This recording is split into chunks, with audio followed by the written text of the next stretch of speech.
the crypt. Welcome back to Rabbit Hole Recap specifically. Woo, Maddie just told me something that's got me all frazzled. We can't talk about it right now, but a little bit frazzled. How are you? What are you sipping on? Didn't mean to frazzle you ahead of time. You got the Nooners all over the place. Big Nooners guy these days. Big Nooners guy. It's hard to find them. Yeah, Jersey Shore, baby. We're sucking up all the supply. I got the same thing as last time. I got my Montauk Summer Ale. Yeah. Yeah. What is it? Thursday, July 8th, 2021. We're creeping in the summer. It's July already. We said this last week on July 1st. But yeah, I don't want to say it was a quiet week, but we've got a nice list here to talk about. We'll lead with not a correction, but a clarification of a topic we talked about last week. It was a pretty quiet week. Yeah. Well, there's a lot going on. There's a lot of Bitcoin tangential topics to talk about, particularly the Fed, inflation, how they're posturing, and how the media is trying to psyop people out. That we will get to that as well. Yeah, you noticed, Marty, last week we were commending each other, patting ourselves on the back about how we've been better about using Twitter less, and you seem to have jinxed yourself this week. Well, yeah, we can get into that too. Yeah, Uncle Marty had what did I have this week? I just felt very compelled to push back against a lot of things this week, as you may have been able to tell if you saw my Twitter feed. We'll be talking with Michael Saylor next Tuesday night about the Bitcoin Mining Council. Oh, that's awesome. Yeah, so be on the lookout for that. It's scheduled for next Tuesday night. We'll probably drop it Wednesday morning. But yeah, we're going to have a discussion. Is the Bitcoin Mining Council coercive? Is it beneficial? Is it necessary? We're going to hash it all out, pun intended. Looking at Clark's dashboard, the current price of Bitcoin is $32,770. That's going to get you $1. One cuck buck is going to get you 3,052 sats. Currently sitting at a $614.5 billion market cap. Still in this consolidation phase. Would you say this is consolidation low end of the consolidation band that we've been in for what seems like forever now? Great stacking opportunity. I mean, it's obviously a consolidation phase, right? Yeah.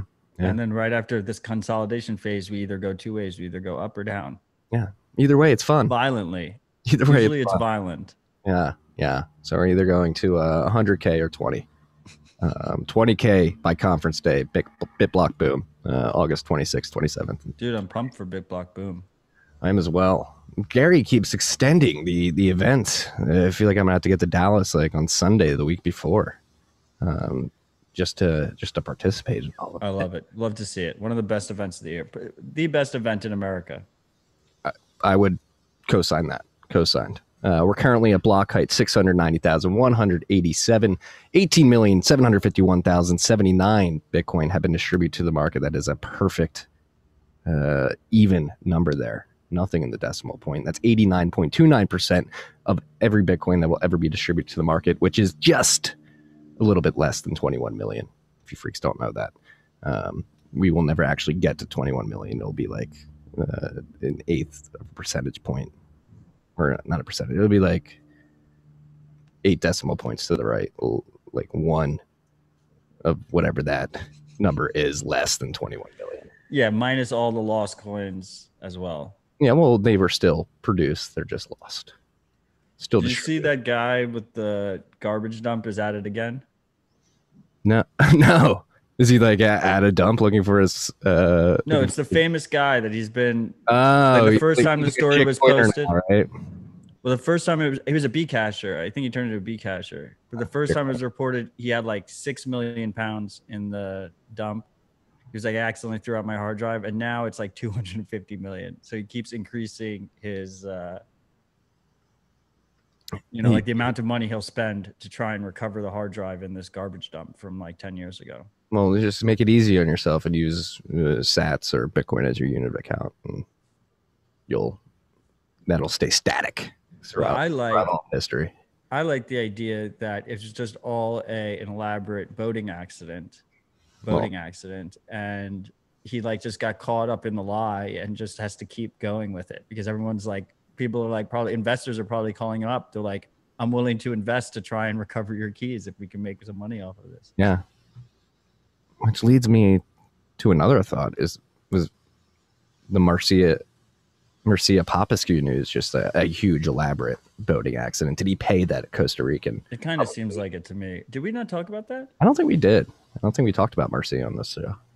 It seemed very convenient. Very convenient. So I don't want to blow up his spot. Neither do I. But for you freaks who do not know, Marcia Popescu, very controversial figure in the Bitcoin space. He famously put a one Bitcoin bounty on Peter Woola's head because of Beck 32. He also had his blog Trilemma, which had some very poignant and I would argue prescient and insightful philosophical ideas around Bitcoin and its potential in the world. According to him, he is one of the few true Bitcoin millionaires, has 1 million Bitcoin. I'm just going to cede the point. It's Bitcoin. Bitcoin is plural. I cede it here, Matt. You win. The best was the tweet where you fucked it up. You caught me. You caught me. Ceding. Yeah, he claimed to own 1 million Bitcoin. It was never verified or anything. Yeah, and supposedly he died in Costa Rica. Yes.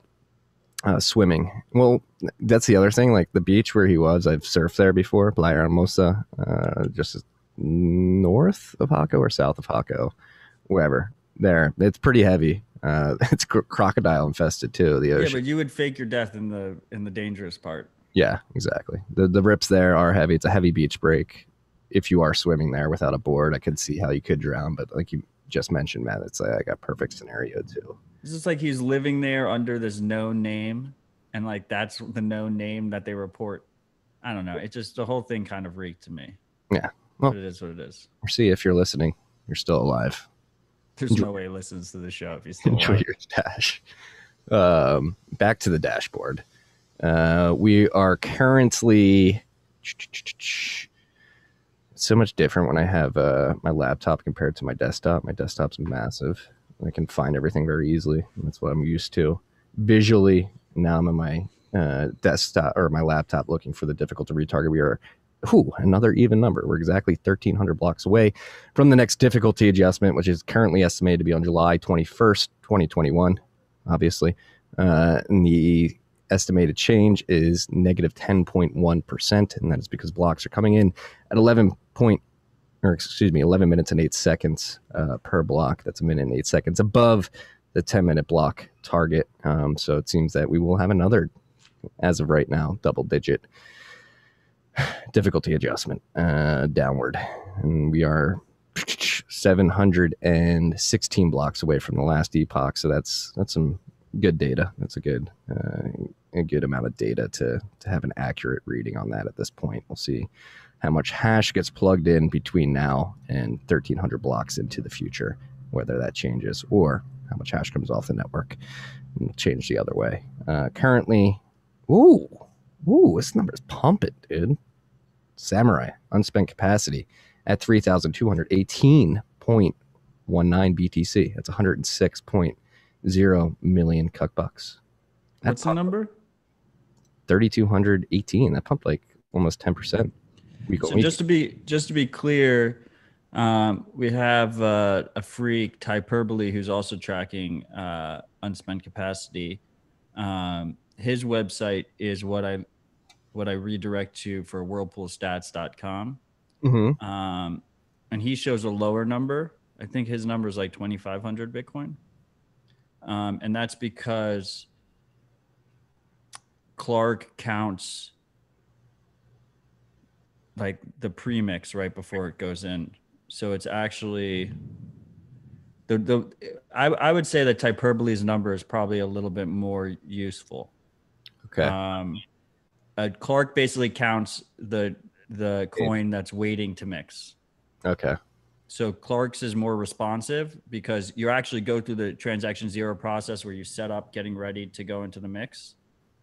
So they are queued up to mix. They just haven't entered the whirlpool yet. How can you measure that? You have to watch the chain. And it's you can very distinct. The multi-sig or the multi-input heuristic to sort of gauge that. You have a 5 input You have Yeah. a 5 output. I mean, you don't have a 5 put output. You have whatever amount of outputs that are all the equal denominations, and then they go into Whirlpool. Mm-hmm. But once you tell from the no, you can't tell from the inputs. It would be the outputs. You have a certain number of inputs. You can put as many inputs as you want in Whirlpool Transaction 0, Mm-hmm. right? And then on the output side, you have uh, a certain number of equivalent amounts. Then you have a change output, which is the amount that's less than whatever pool you are. Let's say it's a 1 million sat pool. You have, you know, five or let's say you put in 50 million sats, right? Or like a little bit above 50 million sats. And you go into the 1 million sat pool, or you go into you put in 5 million sats and you go into the 1 million sats pool. Sorry, freaks, for the confusing numbers.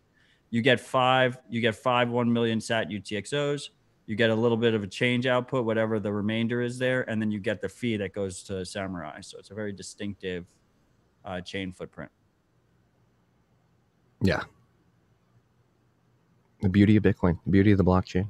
You can tell all this, but you don't know who ends up with the UTXOs if you're able to manage them correctly. And we have Robert Hamilton mentioning that must be the 50 million sat pool. If you go to Typerbole's website, like I said, whirlpoolstats.com, he actually breaks it down by pool. The overwhelming majority of the volume in terms of the amount of Bitcoin is the whale pool. It's the half Bitcoin pool, the 50 million sat pool.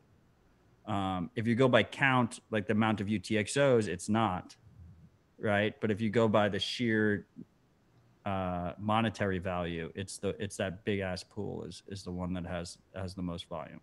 Yeah, that makes sense. Just had a friend text me. I was a little distracted right there. I took a screenshot of the live stream on the Periscope and asked if I got relegated to the outdoor shower at my father-in-law's house. And no, I'm just on the back deck enjoying the nice ocean breeze that we have here. Humidity is rising a little bit. I might get a little sweaty, but you know what? I need some fresh air. I can't be stuck on the third floor in the bedroom, you know? So that's where I am today, freaks. No green screen. We've got this nice... No, this is a green screen, isn't it? This is a nice plastic deck divider. It's not. You don't have a plastic deck green screen? No, not yet. Low budget here at TIT. All right, let's jump into the list. I mentioned it earlier, alluded to it.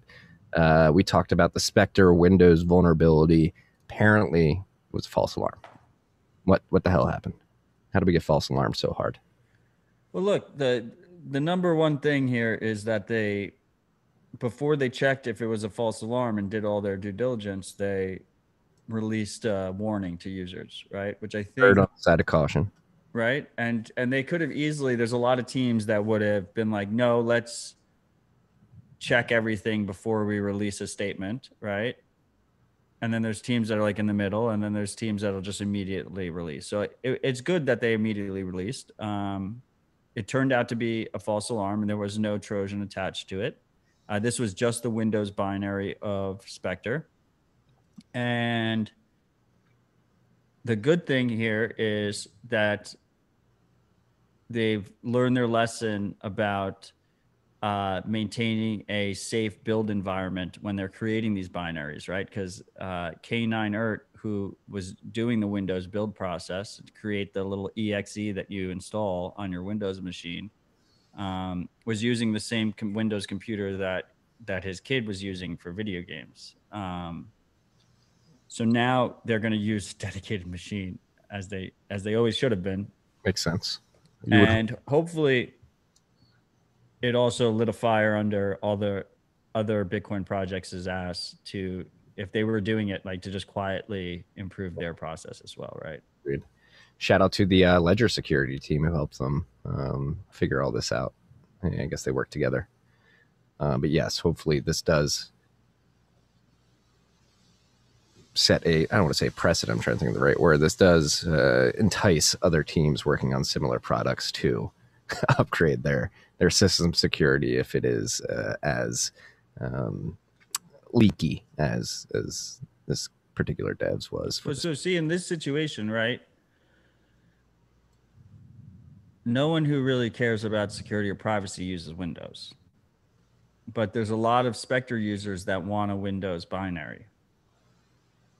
So they had dedicated machines, they had clean machines for Linux and Mac, but Mhm. Windows was an afterthought, right? And you really have to, in this high stakes environment that is Bitcoin storage, um, you either have to go full on and have a secure build process for your Windows package, or just not offer one. Right? Like if you don't offer one, that's fine. Don't half-ass it. Yeah, yeah, it's a very good point. So, false alarm. Anybody who was running Spectre on Windows, there was not a virus injected into your computer and your Spectre software. Everything's safe. It's good to go. It's a false alarm. Again, shout out to the Spectre team, number one, for erring on the side of caution, and shout out to the Ledger team for helping them dig through all the information and bringing this all to light. That it was. Dude, this BISC vulnerability is way worse. All right, so jump into this. They patched it. Version 1.7.0. You can't use any other version to do trades right now, so you have to use the patch version. Credit where credit's due is responsibly disclosed by the Haveno team, or Haveno, I don't know, which is the fork of BISC that we talked about that is being run by Monero people. Yeah. Because they're upset that Monero doesn't get a better first class experience on BISC, even though it has the majority of the volume on BISC. So the Haveno, I don't know how to pronounce that name, Haveno. Where they realized that they responsibly disclosed it to BISC right away, and then BISC patched it right away, and then they waited a week before they waited a week and then made it so you have to use the new patched version before they disclosed what it was. So credit where credit's due, that whole aspect was handled fantastic. Specifically, there was a lot of tension in the lead up between the BISC team and the Haveno team, because, you know, if there's a split there in terms of volume, there's not that much volume that goes into BISC already. And if you have a split there, like, the revenue streams are obviously going to be affected. So there was a lot of perceived hostility between the two teams. And instead of dunking on them and making it a PR thing, the Haveno guys did right, and they did a responsible disclosure. Now, to the bug, it was really bad. So the bug basically allowed you to create a trade and then not follow through with the trade, but still get the personal information of the trading partner. No. And with no cost. So there was no cost for it. So no security deposit, nothing. Yeah. You could get like bank names, stuff like that, and the name that's on your account at like whatever your bank source was, if you had like a fiat account attached to it. So obviously that's really bad, because the majority of BISC users are privacy seeking users, and all of their that private data that's linked to the account could get harvested by other people. Now, on the bright side, it doesn't seem like it was massively hit. Yeah, but yeah. I'll read the tweet where they explain this. We are not aware of any instances in which the vulnerability was abused. Such abuse would have led to failed trades, and at scale, BISC support would have noticed trends in user reporting. Which is like kind of a questionable reason for not knowing it happened. So it would have been like BISC users would have had to basically report that their trades were just, you know, failing with no loss to the counterparty. Yeah. And that didn't happen. So we're hoping that it wasn't exploited heavily, but there's no real way to know for sure if it was or not. Mm-hmm. So if you're running BISC, if you're trading on BISC, you're not allowed to trade if you're not on version 1.7.0, where the vulnerability has been patched. So be aware. I agree. It was an upstanding move by the Haveno team to collaborate with BISC on this, considering the beef that they had leading up to the fork of the software. Very admirable that they worked together with BISC to do this, and it shows at the end of the day we are really all on the same team. We want to bring distributed peer-to-peer digital cash to the masses and increase privacy. And if you're able to squash that beef and put principles first, it's always a good thing to see. So beware, freaks. Running Bisq version 1.7.0 is what you need to be upgraded to. The other positive note that I did miss, I'm just looking through the thread real quick, is that an attacker would have had to use a modified version of Bisq. They couldn't have just used the standard install of Bisq. So it would have had to been a slightly more sophisticated attacker. But yeah, it's still pretty bad. I mean, that adds another layer to it. They would have had to hack it. Did the spooks hack it? Yeah, but we have to imagine that like software like Bisq is the type of software that is under, a heavy. The only reason if Bisq isn't already being actively attacked by governments and surveillance agencies and stuff is only because the volume is not as high as it could be. But that's the exact type of software that would be targeted by these. With large budgets, these guys have tons of money and time to spend on this shit. Yeah, that's interesting. Like, well, that being said, like, why wouldn't they just create liquidity themselves and try to like honey trap people? What was that? Why wouldn't like these agencies just attempt to like spoof liquidity? Well, they do that too. Yeah. Presumably, a lot of the P2P services have, counterparties that are not that are spooks, right? Like that's if all the times like most of the times they've gotten people with cash trades in person. Especially in the US, has been with a spook on one side of the trade, right? And then they give you the cash, or they sell you the Bitcoin for the cash, and they're like, yeah, I'm going to use this for some, illegal thing. And they get you on tape saying that you're going to do that. And then they hit you with that. Yeah. It's like the classic local Bitcoins spook entrapment. Exactly. I'm going to buy drugs with this Bitcoin. Can you sell it to me or something? And then they get you on tape. I haven't heard a lot about local Bitcoins. So they've been completely squashed with their KYC AML additions. Haven't heard anything from them in a while. I'd imagine. I mean, their volume definitely got hit hard, right? Yeah. And I'm sorry if you could hear my son crying. I hear him a little bit. Sure. I'm not sure what's going on. Can you hear the storm that's going on outside right now? I heard a little rumble, and now I'm worried. I'm sitting outside. Is it going to come get me? I'm trying to theoretically. I'm trying to mute on point for the first. No, you're fine. You're fine. Is it like pouring there? Yeah, it's pretty bad. Shit. I got all my. Hey, babe. Can you shut the door, please? Picking you up on the mic. What's our next topic? Former CFTC advocate advocates for a Bitcoin. He's not a CFTC advocate. He worked for the CFTC. He was the chair. Yeah, he's advocating for a Bitcoin ETF. This is a Bloomberg article, and I have exceeded my Bloomberg article limit for the month, and I refuse to subscribe. I will.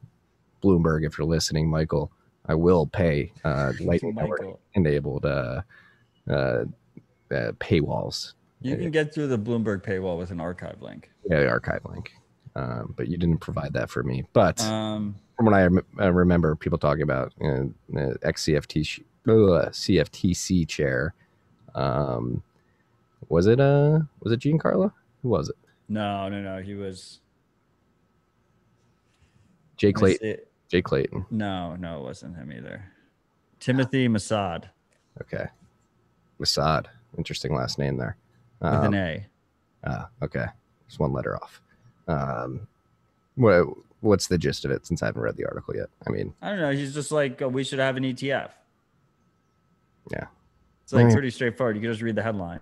Yeah. I'm like so jaded by ETF talk after years of ETF talk. That's like, all right. I say time and time again, like BTC is the ETF, obviously. I mean, people were like pumping off of it or whatever. They were tweeting about it. Well, how many times do we have to learn the ETF? Which is why I put it on the list. Remember like the Winklevoss? What was the beginning of 2017? When everybody's like, yep, we're getting an ETF in 3 weeks. There was ETF talk in the 2013 pump. Yeah. Yeah, I mean, look, fuck the ETF. I'm glad that we haven't had the ETF yet.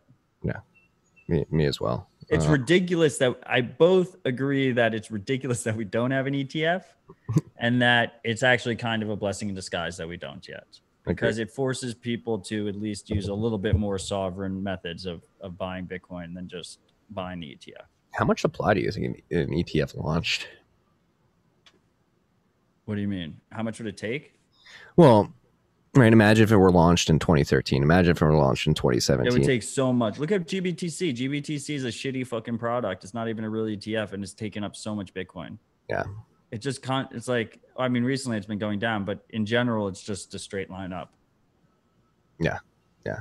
It's but like now that's like an interesting thought experiment to have. Like the more this ETF gets delayed for whatever reasons, like does that equate to that ETF amassing less Bitcoin? I think so. Do we want the ETF to be launched at the last possible moment? I think you can make the argument for that. That would make sense. Like imagine if it was launched in 2013 and then went to like the 2015 bull cycle and that ETF was just scooping up $250 Bitcoin. Yeah, I mean, if you think it's bad that MicroStrategy has 100,000 Bitcoin, like it'd be a way worse if there was an ETF. Yeah. But I mean, even as it stands, like what Coinbase has like 1.5 million Bitcoin or something like that. I mean, I'm not looking at the numbers right now in their custody, and there's no ETF involved there. The good thing is we're not proof of stake, right? Like if you have more Bitcoin, it doesn't give you more power over the network. You can dump the price if you sell it. But I mean, the proof of stake proponents should be more worried about, you know, what these centralizing factors have to deal with in terms of ownership, at least. Yeah. Agreed. It's a never ending conversation. ETF, BTC is the ETF. I'll keep saying that till I'm blue in the face. Again, proof of stake too. Did we talk about and mention it last week? I know we don't care about Ethereum or anything, but I just thought it was funny that like one of the most respected custodians and facilitators of basically a lot of the trade that goes on behind the scenes, particularly for OTC desks, Fireblocks. They completely. We did talk about this. We did. They lost. Yeah, but they fucked up the keys or whatever. Yeah, they lost like the private keys. It's like $100 million worth of ETH that was being staked, and that's gone. But there was also, I thought what you were going to talk about is there was this the MEV stuff. Kobe's company, Lido. I think that's his company. I think he's involved. I wouldn't be surprised. And they're staking on like the testnet chain of ETH or whatever. I don't know how that shit works. Neither do I. But they're the number one staker, and it's because there's a token attached to it. So it kind of showcases early on the centralizing factors, and then like number 2 is Kraken, and like number 4 is Kraken secondary wallet. So it's like it's already kind of happening. But you know, whatever, let them do it. Libo is distributed though; it's not a centralized staker, which is a LARP, I would argue, but we are not here to argue about that. That was ETF talk for the week. And some ETH talk, I guess. And some ETH talk. I'm sure there will be more in the future. This very juicy story, very scandalous, very headline-inducing. I'm sure this will get picked up by mainstream media sources throughout the week and the month. Good advertisement. Very good advertisement. They're in a very interesting case study and why multi-sig is important and why dating apps may be very high time preference and something you may want to avoid in the future. So a Casa client was drugged by a Tinder date in an attempted Bitcoin theft. So this gentleman met a woman. Here's your first mistake, sir, whoever you may be. He swiped right, I guess, or left. I don't even know what the swiping direction is correct if you accept a potential date. He swiped because she had "I'm a crypto trader" in her bio. Mistake number 1, honey trap. No, he had it in his bio too. Yeah, well, that's another mistake. That's how they don't say that in the article, but he definitely had it in his bio too, right? I don't know if he must have in the article that. The article even says like, oh, they didn't talk about Bitcoin that much. Like it must have been in his bio. He was probably like, I'm a Bitcoiner, or it was in his profession or whatever. Here's how it's described in the Casa blog post. The hook. This client is a bachelor who, like tens of millions of others, uses dating apps to meet women. Last week, he came across the profile of a woman whose Tinder bio stated that she worked as a crypto trader. Our client found this intriguing and messaged her, since it is rare to come across someone, particularly a woman, I added that, who is interested in talking about crypto. In one of the first messages with this woman, he mentioned that he too, so it was a message, it wasn't in his bio, was a crypto trader in the aims of establishing some common ground. Honey trap. Come on, be smarter, freaks. The first sign should have been that it was crypto and not Bitcoin. Yes. It's number one sign, crypto trader. Number two sign, in the bio. Well, this chick's savvy, man. She knew how to put the trap there. Crypto trader in the bio. You go meet for some drinks and you get roofied. This man got roofied with scopolamine. Scopolamine can render a victim unconscious for 24 hours or more. Holy shit. It's most often administered in liquid and powder form in food and beverages. The majority of these incidents occur in nightclubs and bars, and usually men, perceived to be wealthy, are targeted by young, attractive women, which is exactly what happened here. This gentleman got roofied. He went back to his apartment. He got roofied at his apartment. Got roofied. Did he get SIM swapped, or she opened his phone?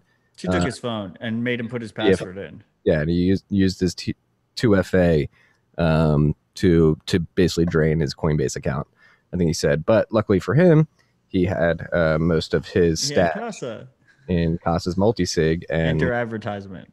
And she was not. This is free ad for Casa. I mean, shows that the product works. She was able to. She was not able to get the lion's share of his stash, which was secured by the Casa's multisig setup.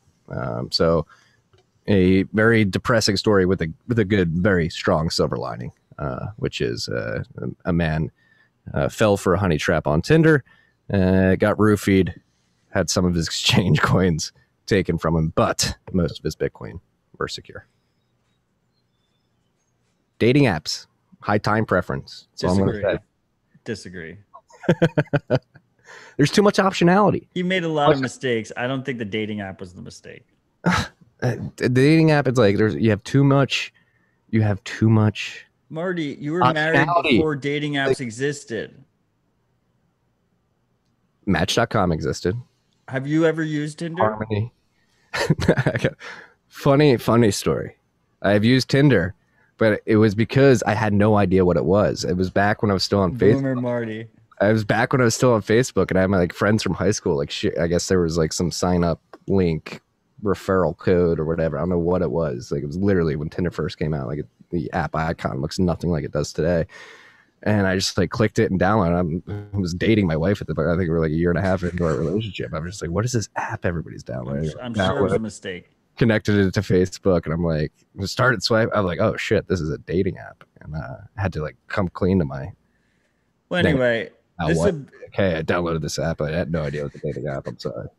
This is a Bitcoin podcast, but I wholeheartedly disagree with your take on dating apps. If anyone high time preference feeds the it's not necessarily anxiety induced. There's always another option. There's always another option. You're always searching for that better thing. That's the pessimistic take to look at it. The positive take is it's easier to connect with people, other singles in your area. That is true. I don't think it's it's a surveillance app. That's a negative of it. But I think you're being a little bit too harsh on Tinder usage, especially since you've never actually used it. I did use it, but I didn't know what it was. I mean, you didn't go on any dates? No, zero dates. Also, if any freaks are trying to do a Bitcoiner version, I do have bitcoinersonly.com if you want to buy it from me. Ooh, Matt. Probably a bad idea now in hindsight. This is a rare, What did we just explain? This is that's how you get targeted. I guess, yeah, Drunk Matt bought that domain. If you are a Bitcoiner, be careful. So I guess what's the etiquette? Not etiquette, but probably what's the best. Just don't put Bitcoin in your bio. Don't talk about Bitcoin when you're dating. don't bring it up on the first date, second date, third. Like, what date do you finally bring it up? Like, how much confidence do you need to know? Look, if you're a successful Bitcoiner, you know, good luck. Dating's hard. It's going to be very hard for you if like our poor boy Nick Carter over there, Mr. niche famous Bitcoiner Nick Carter is like, he's going to have to go and deal with it, and you're going to have to. It's like the same idea. You're going to have to like deal with the potential that maybe they're just coming after your money, right?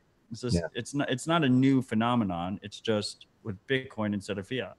Yeah, what you have to do is have a boating accident, and then like very public boating accident, and then try to get the dates, and then you'll know the true diehards that want to date you for who you are as a man or woman, and get to know you earnestly, not just because you have a stack of sats.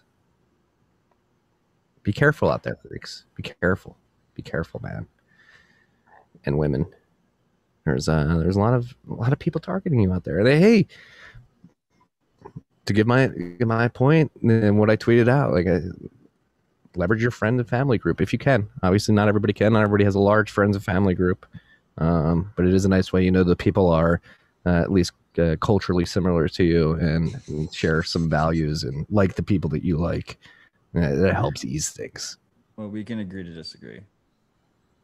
We can agree to disagree. And I told this story before. I've been anti-dating apps since I was very young. I was interning in college. I had to be like 18. Like, I think it was the summer after my freshman year. I was working for some like asset management firm, just like helping an RIA line up clients to sell products to. And we're sitting there. I'm in Chicago, like staying my first summer in Chicago. We're sitting back to back in this small office. And it's literally like day 2 of the internship, and we're listening to Pandora, and we're just sitting there, and I'm like trying to be cool, and didn't have a Pandora premium subscription, so a commercial comes on, and it's for eHarmony. It's like, commercial ends, like they go on their whole spiel, like, find your lover, like blah blah blah blah blah. I'm sitting there, I'm like 18, trying to be cool, and I'm like, God, you have to be a complete loser to find your wife on eHarmony.com. It was like 10 seconds of silence, and he's like, I found my wife on eHarmony.com. And like 10 serious, I was like, God damn it, this is a great way to start the internship. So be aware. I could have these ideas, but obviously other people are using dating apps. They're finding love. They're finding people that are going to roofie them. So just know the type of people you're going to interact with on these apps, and I guess take that into consideration. There's a lot of good people on Tinder. Yes, there's a lot of good people. There is, but there's also a lot of people are going to try to roof you. So beware. Next up, Kaspersky Password Manager was generating insecure passwords that could be brute forced in a matter of seconds. Not ideal. Have you ever used this password manager? No, it's a Russian company. You shouldn't, but it's a very good cautionary tale, because good password is based on proper randomness, and a good private key is based off proper randomness. And if you are trusting in this case, a closed source app with generating your randomness, there's no way to verify that they're actually secure until you get fucked. So, use open source software, add your own entropy. This is why on Cold Card we talk about rolling dice. Mm-hmm. This is why we talk about using multi-sig, because you have multiple sources of randomness from the different vendors that are adding, into your key scheme. This is also another theme that I've been talking about, which is that these password managers, especially if you're generating the passwords in there, can be a single source of failure, right? Especially the closed source cloud-based ones, like LastPass, where it's literally sitting on a cloud somewhere. So you're trusting their encryption and their password generation. And if you do that for all your websites, it's just sitting there. Just every website that you think is the most important that needs to be in the password manager is compromised. So, yeah. Use different passwords. Use strong passwords. Try not to have any significant amount of Bitcoin on services behind a password in case something like this happens. Move it to cold storage, freaks. Move it to cold storage. Please, please, please. Be aware. Be aware.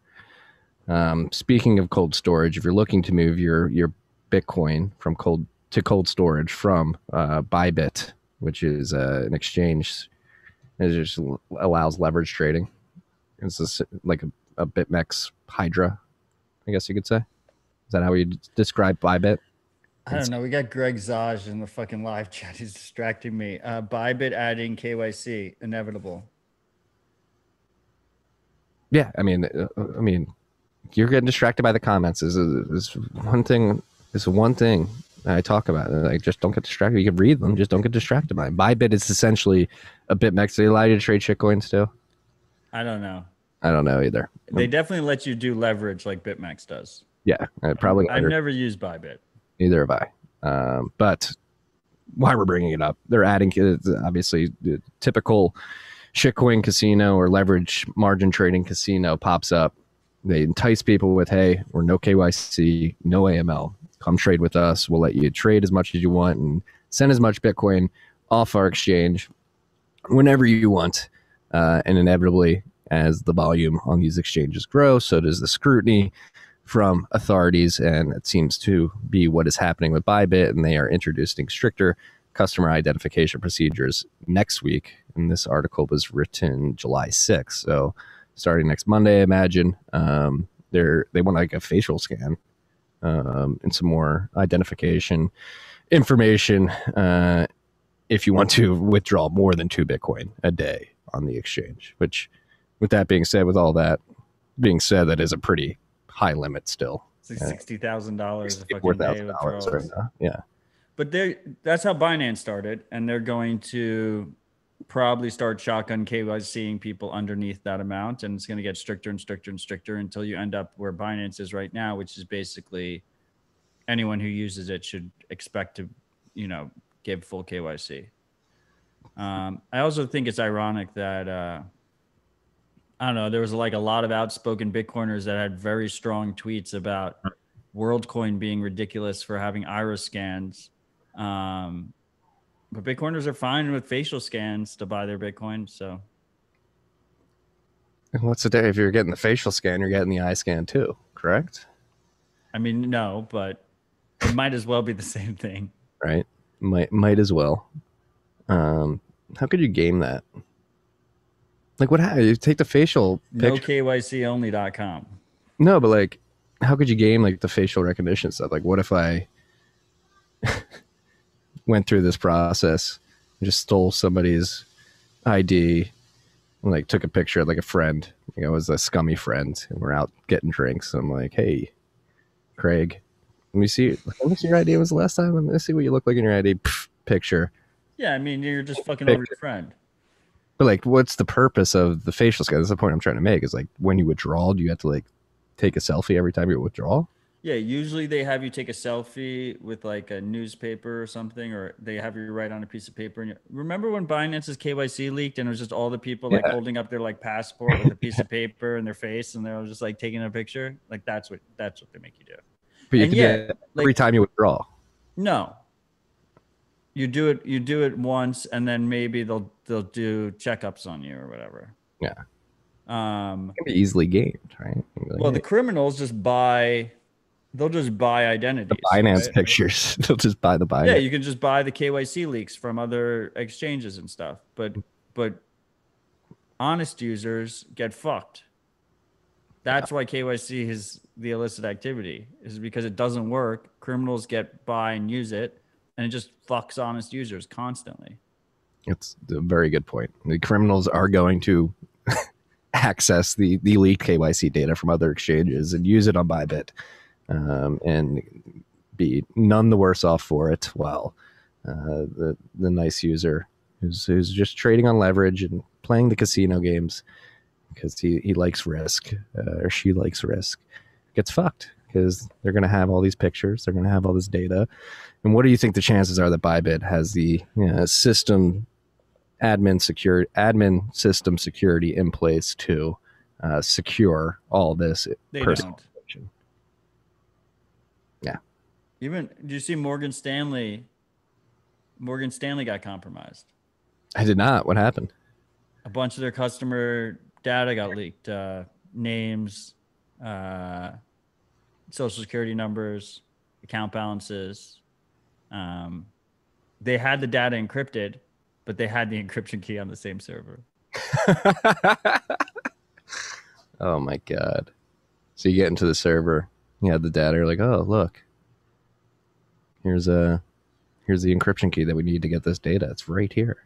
I don't know why I'm like, they're not like a pinnacle of they just have a lot of money. So, you'd expect the more valuable companies to be better at securing information.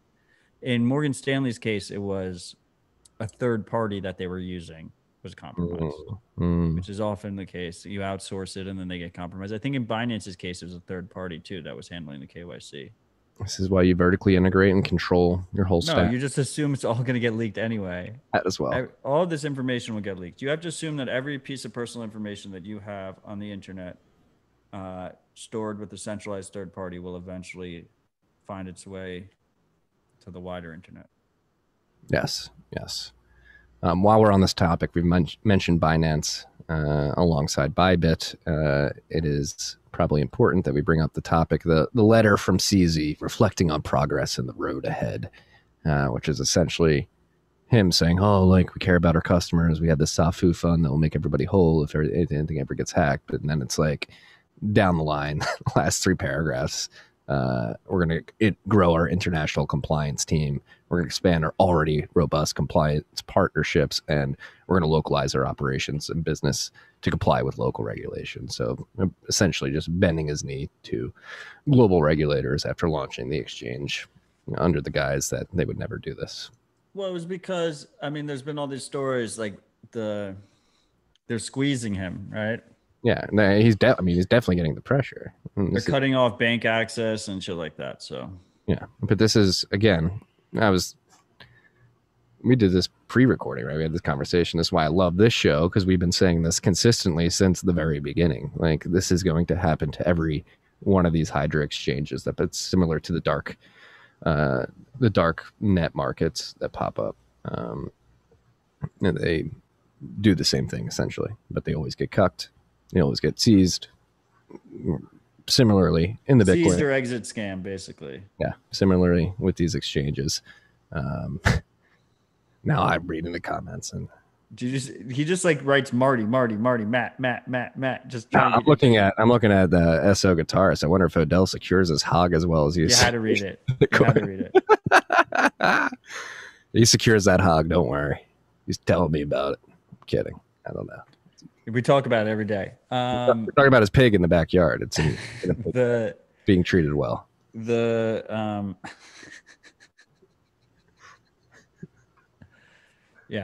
Binance. So the one advantage we have as Bitcoiners is, yeah, it sucks for Binance, but we don't have to use Binance, right? And there'll always be, now it sucks for Bybit, but you don't have to use Bybit. And there is regulatory arbitrage. You will have other companies, upstart companies that will show up, and they will have more privacy-focused policies until they get too big, right? Like Binance is the highest volume spot exchange in the world right now. CZ sees that if he, hits his compliance goals, he can have his exit like Polo did and like fucking Bittrex did, right? And that's what BitMEX did, right? BitMEX also had their founders arrested. I wouldn't put BitMEX in the same category. They put up a bigger fight than the others. Right. People got arrested. Yeah. First. But these exchanges get super large. They bring in a shit ton of revenue and then they see dollar signs, right? Shapeshift. Yeah. It's inevitable. It is inevitable. More will pop up. Again, if you're using Bybit, be aware. If you have more than 2 Bitcoin a day that you're looking to withdraw, next week they're going to be looking for facial recognition and more identifying information. Iris scan coming to you. I'll tell you, one of the most Twitter things ever was I had like a tweet about KYC and retina scans, and then there was like 3 people in my comments or whatever. There was like, it's actually iris scans, which are more reliable to retina scans, which is why I love Twitter. But it's also like, that's not the point. Like, I don't care. It's just eye scan. I'm just. Similarly, the Great American Mining account highlighted the fact that a lot of Teslas are being charged off of diesel generators, and we quote tweeted a tweet about that with a picture of a diesel generator charging a Tesla, and then apparently we got the generator size wrong, and blah blah blah blah blah, and everybody's like, "Oh, the data's all wrong." It's like that's not the point. The point is it's being powered by diesel. It's the best part and worst part about Twitter. It's like, it's hilarious. Also, warning with Bybit and stuff like that. If you're not a seasoned trader, if you don't know what you're doing, 99% of people are going to lose their money. yes, don't trade on margin. You're literally going to lose your stack. That was the best part about BitMEX is you never had to withdraw. You just sent it in and just lost it. Gone. That's at least what we've heard. What do we got next here? I got to go to the bottom of the list. Now I got to Stay humble and stack, freaks. Yes, stay humble and stack. And again, like we mentioned in the beginning of the episode, it's a very good time to stack. This consolidation period gets boring. This is the way Bitcoin works. It like lulls you into like a false sense of like, oh, this is boring. I don't want to pay attention anymore. Best time to stack. And like Pat said, we could go either way. Like once you go like up or down, still it's going to be the volatility is coming. And we're like in one direction or the other. Yes.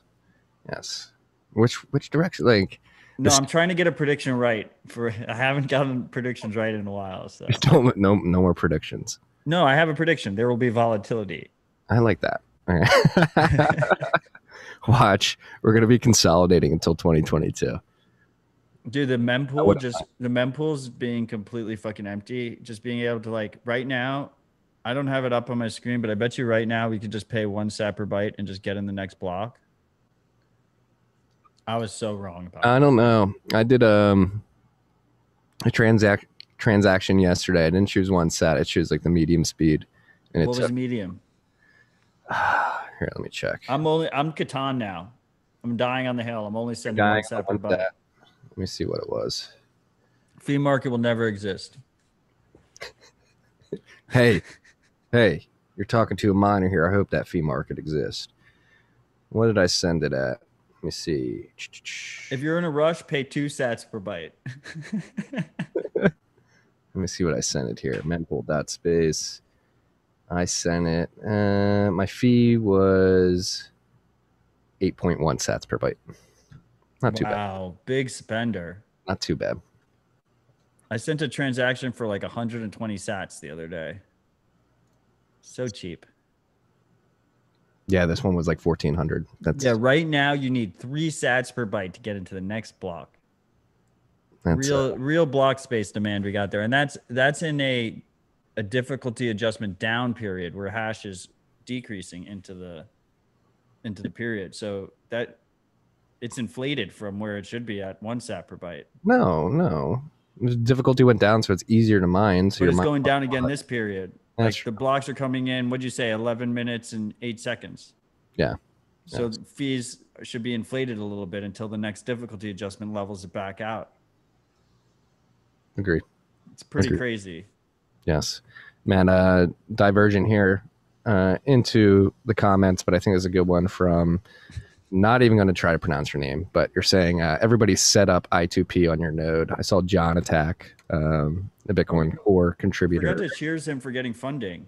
He got funding from Strike. Oh, shout out to John. I love that. Surfer Bitcoin. Well deserved, man. Well deserved. He's a freak too. He deserved it heavily. He's a very big freak, and I would consider somebody that I respect very highly in this space. Very grateful for his work. And it's like, that's the beauty of Bitcoin Core, I guess. Like, to talk about what John does, John leads a lot of the review of the code, which is a lot of the times a thankless task. It's not easy. It's not fun. A lot of times it's not exciting, but it is extremely necessary and productive work that makes Bitcoin better and more robust over time. Greg Zaj didn't know he got funded by Strike, even though he works for their meme team. Greg, how the hell did you not know that? So this funding was from Greg, IndyCar. John, Jon, not John. Get your spelling right. You see, I comment. Oh, by the way, now because we had like shitcoin scammers, I stay in the chat as TFTC. so I can ban them from Ban the them. chat. I got in trouble for putting somebody in chat timeout once, so be careful. I only do it if they're a scammer. Yeah. So this was funded from the IndyCar. It's the first grant out of the IndyCar, 100K USD to John for his work on Bitcoin Core. Fantastic to see. Really love to see it. And shout out to Strike. And also, I met Greg in Miami. First question I asked him. What was the first question I asked him? Why are you stamping your gifts? Nope. That was the second, and that wasn't a question. That was just a statement. What was Not be. No one wants watermark. Real memes don't have watermarks on them. Agreed. The first question was, do you actually get paid by Strike? That's a personal question. He does. They have a paid meme team. So. Yeah, they have a paid meme team. So, like, yeah. But weren't you curious? I mean, I just assumed he was. That's fantastic. That's the dream, right? Yeah. Making memes for money. Yeah. I mean, we're talking to a meme master here, freaks, with Matt Odell. Never had a watermark on a meme. Never. I mean, never got paid for a meme. We had somebody trademark your meme. We have other people trademark my memes. I don't even trademark my own memes. Yeah. This is Matt Odell is pure. That's all I'm gonna add. If you freaks can't tell, it's getting humid outside. My hair's getting a little curly here. I hope you can't tell I'm balding that much, but it's happening. You just gotta accept it if you're balding. It happens. It happens. Eat meat, get in the sun, try and protect your hair. Don't wear too many hats, even though I wear hats all the time. FinCEN hires a chief digital currency advisor with Justice Department experience. You're sending me to a FinCEN fucking website. Give me the archive link. We're all spooks. First ever chief digital currency advisor and first director of strategic communications. Acting director Michael Mosier announced leadership additions to the Bureau.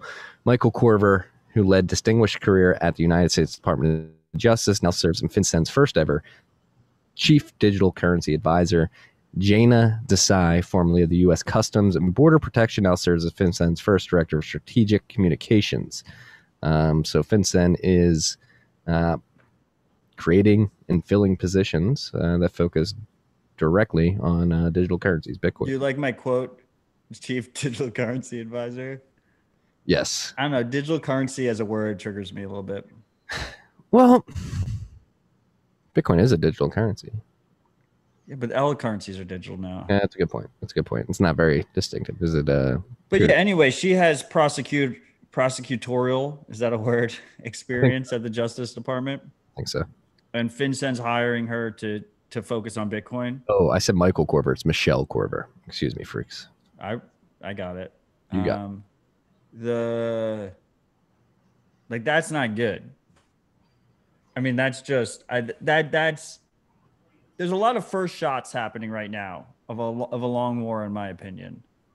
And I feel like we've been saying this in the last couple of weeks. Like, it seems like all is quiet on the regulatory front, and FinCEN has postured like they do not like Bitcoin, and it seems like again they're creating and filling positions and a preparation to start attacking Bitcoiners, I would imagine. It feels like the setup is happening, and I don't know if I'm just confirming my bias. Hopefully this is just like my mempool predictions and I'm just completely wrong. I would love to be wrong. I would love, if governments around the world just say our people should have freedom and privacy and we won't do anything about it. But history would say the opposite. So we'll see what happens. Yeah, you had a good tweet. I don't know if it was today or yesterday about people just assuming that authoritarian governments are going to allow authoritarian governments are just going to hand their people freedom. Yeah, that's what always happens. Here, take it. We're going to have to fight for it, freaks. And tangential side note here, that's probably why I got so aggressive on Twitter this week. I think me personally as well felt compelled to articulate thoughts out of what I perceive as the need to begin being more vocal about things that lead us down a more authoritarian path. That's why I was so active on Twitter this week, starting last weekend, last Friday when I had an all caps tweet thread about my disdain for ESG and Oh the my big God, mining that councils. thread. Well, dude, let's talk about it. Like ESG is a terroristic attack on free markets. It really is. And I shared this article from American Mind by a gentleman named Emmett. I can't remember his last name off the top of my head, but he wrote this great article basically making the argument that the climate hysteric green movement is a domestic terrorist organization, a legal domestic terrorist organization. Went into the definition of domestic terrorism and basically highlighted like what these people are doing is akin to domestic terrorism. Matt just went offline there. I guess he's getting a drink or something, but a very compelling argument that the green movement, particularly those trying to force unreliable energy generation sources, particularly wind and solar, on the markets while actively advocating for the decommissioning of very reliable energy, particularly nuclear energy, are making America, particularly our grid system, less secure. It's a very compelling argument. ESG is a terroristic attack on free markets, I would argue, because they are trying to, from a top-down perspective, control industries. They're leading people in with the environment carrot, which makes people very emotional. And then they've got the SG on the back end, which is cultural Marxism that wants to control how you hire, how you run your business, how you have to posture, and how you can get funding. If you don't check off all the boxes, you will not get the funding. And this is a top-down attack on free markets. And I feel compelled to begin speaking out vehemently against this because nobody else is. Very few people are. There are other people, but very few people are. And you see Kramer and all the people on CNBC. Again, I've been watching more of that just to see how everybody's posturing. That is becoming like the main theme in the institutional investor class right now is this ESG movement, and we need to begin calling out its hypocrisy. And that is, again, I ran the Twitter Spaces on Tuesday, basically calling out the Bitcoin Mining Council specifically, but other Bitcoiners outside the Mining Council who are attempting to appease this ESG narrative by catering to them, by attempting to prove that Bitcoin is green enough with the energy mix that miners are using. It's never going to work. That is not the way. The Bitcoin Mining Council is like, hey, we're going on the offensive with the ESG movement by proving them, showing them data that we're doing this.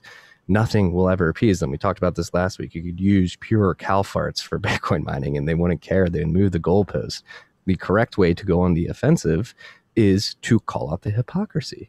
Like ESG, companies that are ESG certified, particularly in the solar and wind industry, are leveraging slave labor and hydrocarbons at the front end of their supply chains to produce the end product. But that doesn't get talked about. That doesn't get factored into the ESG movement. And again, the focus, especially in the Bitcoin industry, is heavily on the E, and everybody disregards the SG, the social, and the governance. Like if you're going to cater to the ESG movement, you may focus on the environmental aspect of it, but you're going to get pulled into the SG aspect of it too, and that is not what we want to do. They're going to try to granularly control how this industry works at the boardroom level, and that's just not a good idea in the long run, short term, medium term. And I feel compelled to speak out about it. Yeah, but you were being overly dramatic with how you went about it, right? Well, you're the all caps king. I'm not allowed to do all caps. I've never all caps threaded. That was a Marty invention. I was very heated. Very heated. I mean, look, I look forward to your Michael Saylor powwow debate, whichever perspective you want to go with.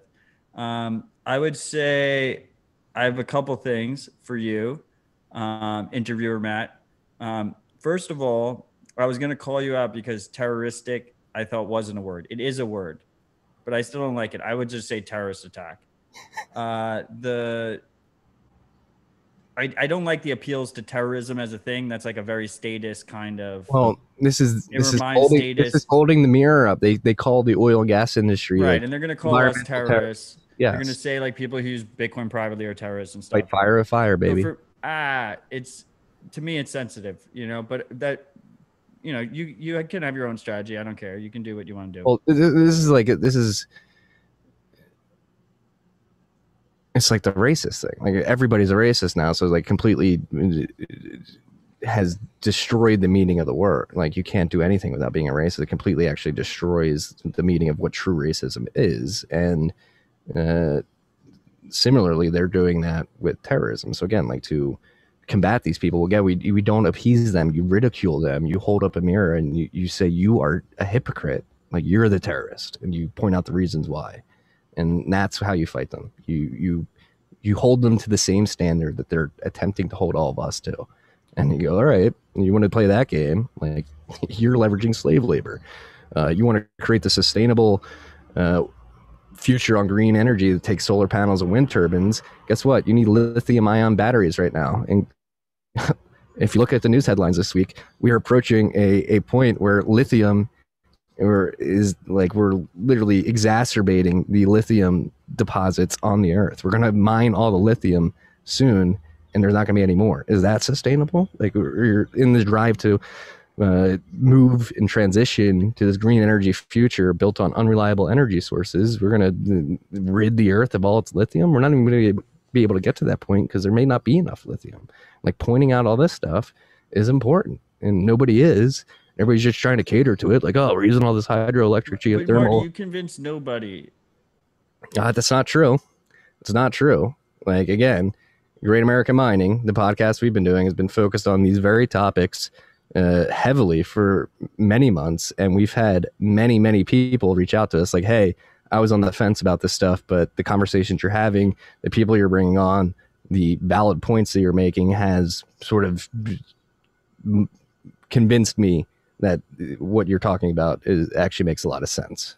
But I mean, you're not convincing any of like the real ESG proponents. Oh, I don't want to. I want them to adopt Bitcoin last.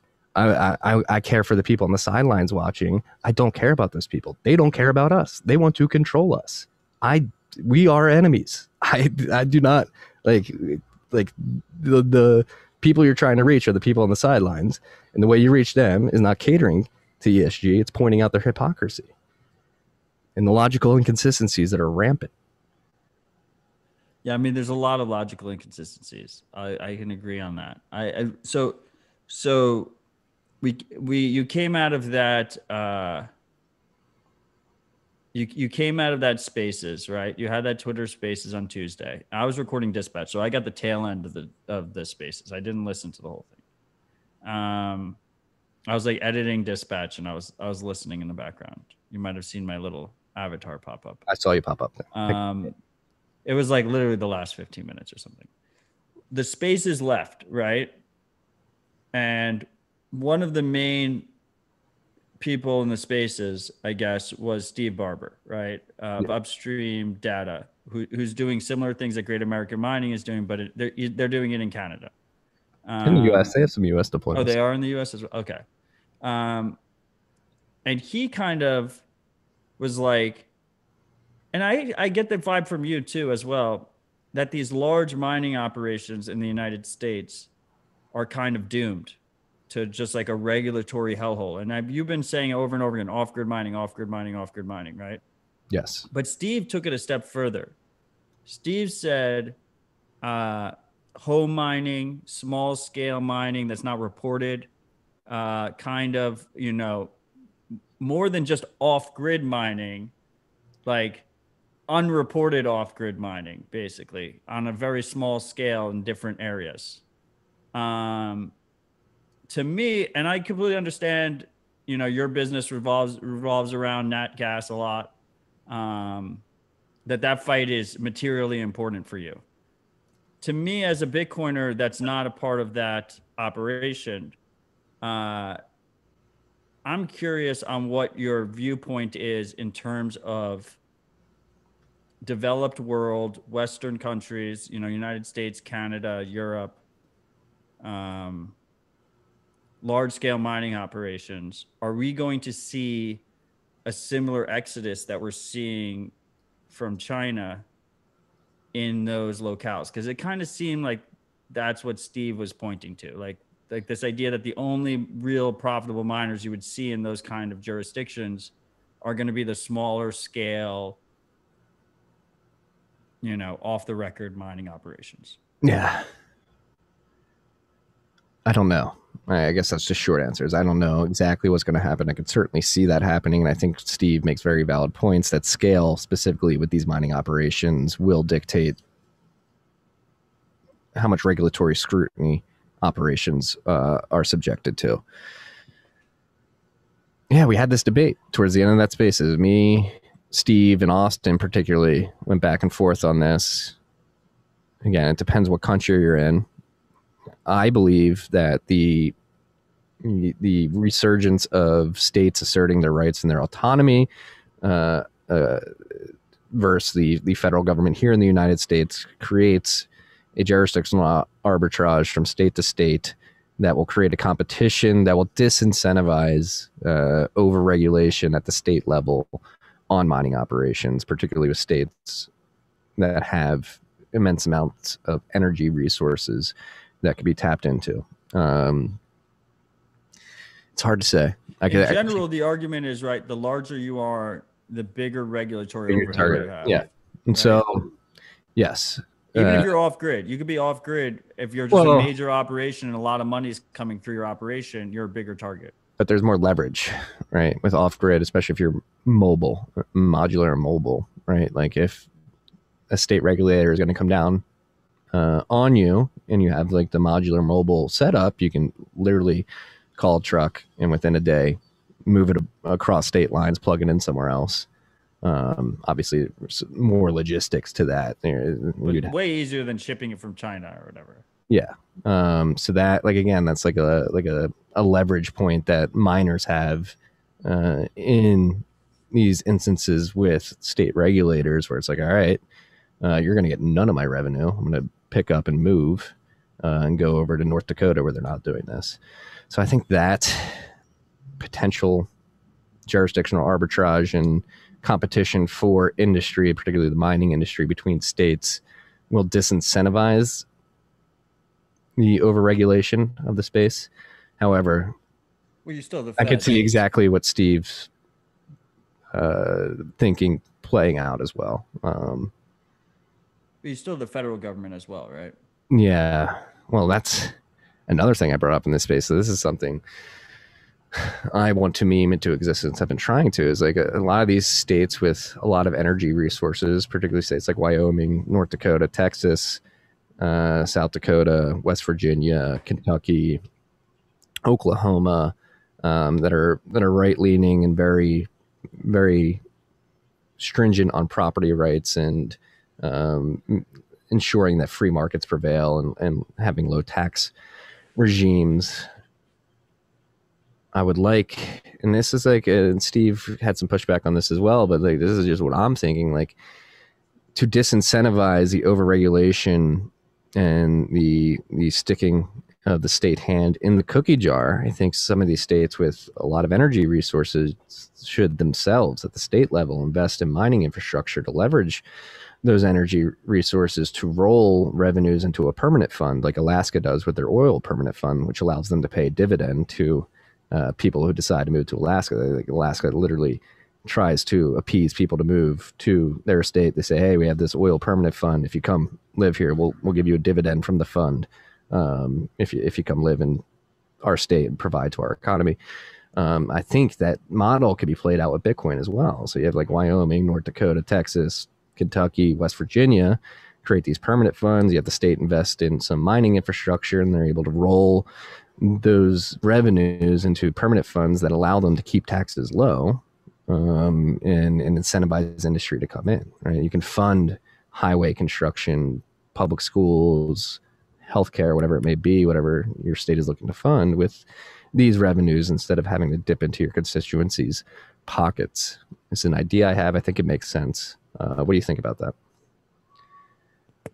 I like that idea. I mean, it gives a strong incentive to the states to push back if they're making Yeah, well, and argument that's about the other fraud. thing. Like that's when it comes to the republic specifically that we have here in the United States. I mean, the leverage that the federal government has over the states is funding, right? And if you have these permanent funds, that leverage gets decreased significantly. Where it's like, hey, we don't need your funding to pave this highway. We don't need this funding to pay our teachers. We have this permanent fund that allows us to do that. So they can literally give the finger to the federal government and say, hey, thanks for the offer, but we don't need you, which would be fucking beautiful, right? That would get us back to the original vision of the United States, the Republic of sovereign, autonomous states. I agree. I think it's a good idea. I'm sorry, I laughed at the chat, not at you. Cluck mentality. Bitcoin miner tax. I'm not saying that we should have a Bitcoin miner tax, Rob Palanton. I'm saying that states should invest in their own mining infrastructure and roll it into a permanent fund that allows them to keep taxes low. It's the complete opposite. That they mine directly, right? Yeah, they mine themselves. They literally take out. They can like the states. See, these states can speculative attack the federal government. They have access to very low interest rate loans, particularly after COVID, from the federal government. They could take a loan out and literally pay like 2 bips, 5 bips on that loan, and buy a bunch of ASICs, generators, whatever they may need for a particular operation, and pay it back with the mining proceeds, and then keep those revenues going and just reinvest with the revenues as well as rolling it into a permanent fund. Like, you could speculative attack the federal government at the state level. I like the idea. You guys should work on that. Well, we are. Don't worry, we are. We're talking to some states about this. I can't believe it. You're responding to Greg. You have to fight troll with troll. Yeah, I agree. I just want to be clear. Like, I love the Strike meme team. They're fantastic. Incredible meme team. Going further down the list, this seems pretty bad. EU Parliament approves mass surveillance of private communications. Yeah, and they use child porn as the excuse. Oh, I didn't realize that. Yeah. Today, the European Parliament, again, this is so crazy. Like the EU, we're talking about like sovereign states here in the United States, the autonomy. And this is like why America, for all its faults, for all the authoritarian tendencies of the federal government and the intelligence apparatus and the military industrial complex that America has, we do have this very strong foundation of the republic and the autonomous states. And when you just look at what's going on in Europe right now, like the countries don't even have autonomy when it comes to separating themselves from the European Parliament. Can just have this broad brush control over a number of countries in the European Union. So the European Parliament approved the e-privacy derogation, allowing providers of email and messaging services to automatically search all personal messages of each citizen for presumed suspect content and report suspected cases to the police. The European Pirates delegation in the Green/EFA group strongly condemns this automated mass surveillance, which effectively means, so we're reading it's the Pirate Party's statement. Pirate Party. Because the only ones who don't put the Pirate Party in here. I don't want Rick Vulcanich shit in RHR. Look, they're the only ones that are actually speaking out about this shit. Like Rick Vulcanich is like a pedo too. It's like, but the lines will always be blurred, and it's intentional. It's fucked up because obviously, child porn is bad. Like, those people should go to jail with good old fashioned police work, but you shouldn't put honest people in fucking harm's way over it. Agreed. Wasn't like Bitcoin roped into this? Isn't Europe? Didn't the European? They're gonna. It's that famous meme. Like, how do you want to? How do you want to? Do anti-Bitcoin regulation. You either do protect the children, or you do terrorism. Yeah. Those are the two things you fucking do. But it's always happens. I thought I saw something this week from the EU, like particularly about like AMLD5 and the travel rule. Well, they're on 6 already. Are they? And 7's coming. Whatever they're on. At least they have consistency in the numbering scheme. I thought I saw something about it, increased scrutiny on Bitcoin peer-to-peer transactions. Yeah, Could it's be. gonna be. It's only gonna get worse. Reuters had a headline or something. It wasn't really an article. It was that they want to deal with the trend. They want to make, crypto transactions more, quote unquote, crypto transactions more transparent. It's coming, freaks. We had a rep here in the U.S. Come out today as well, or not today, like last week, and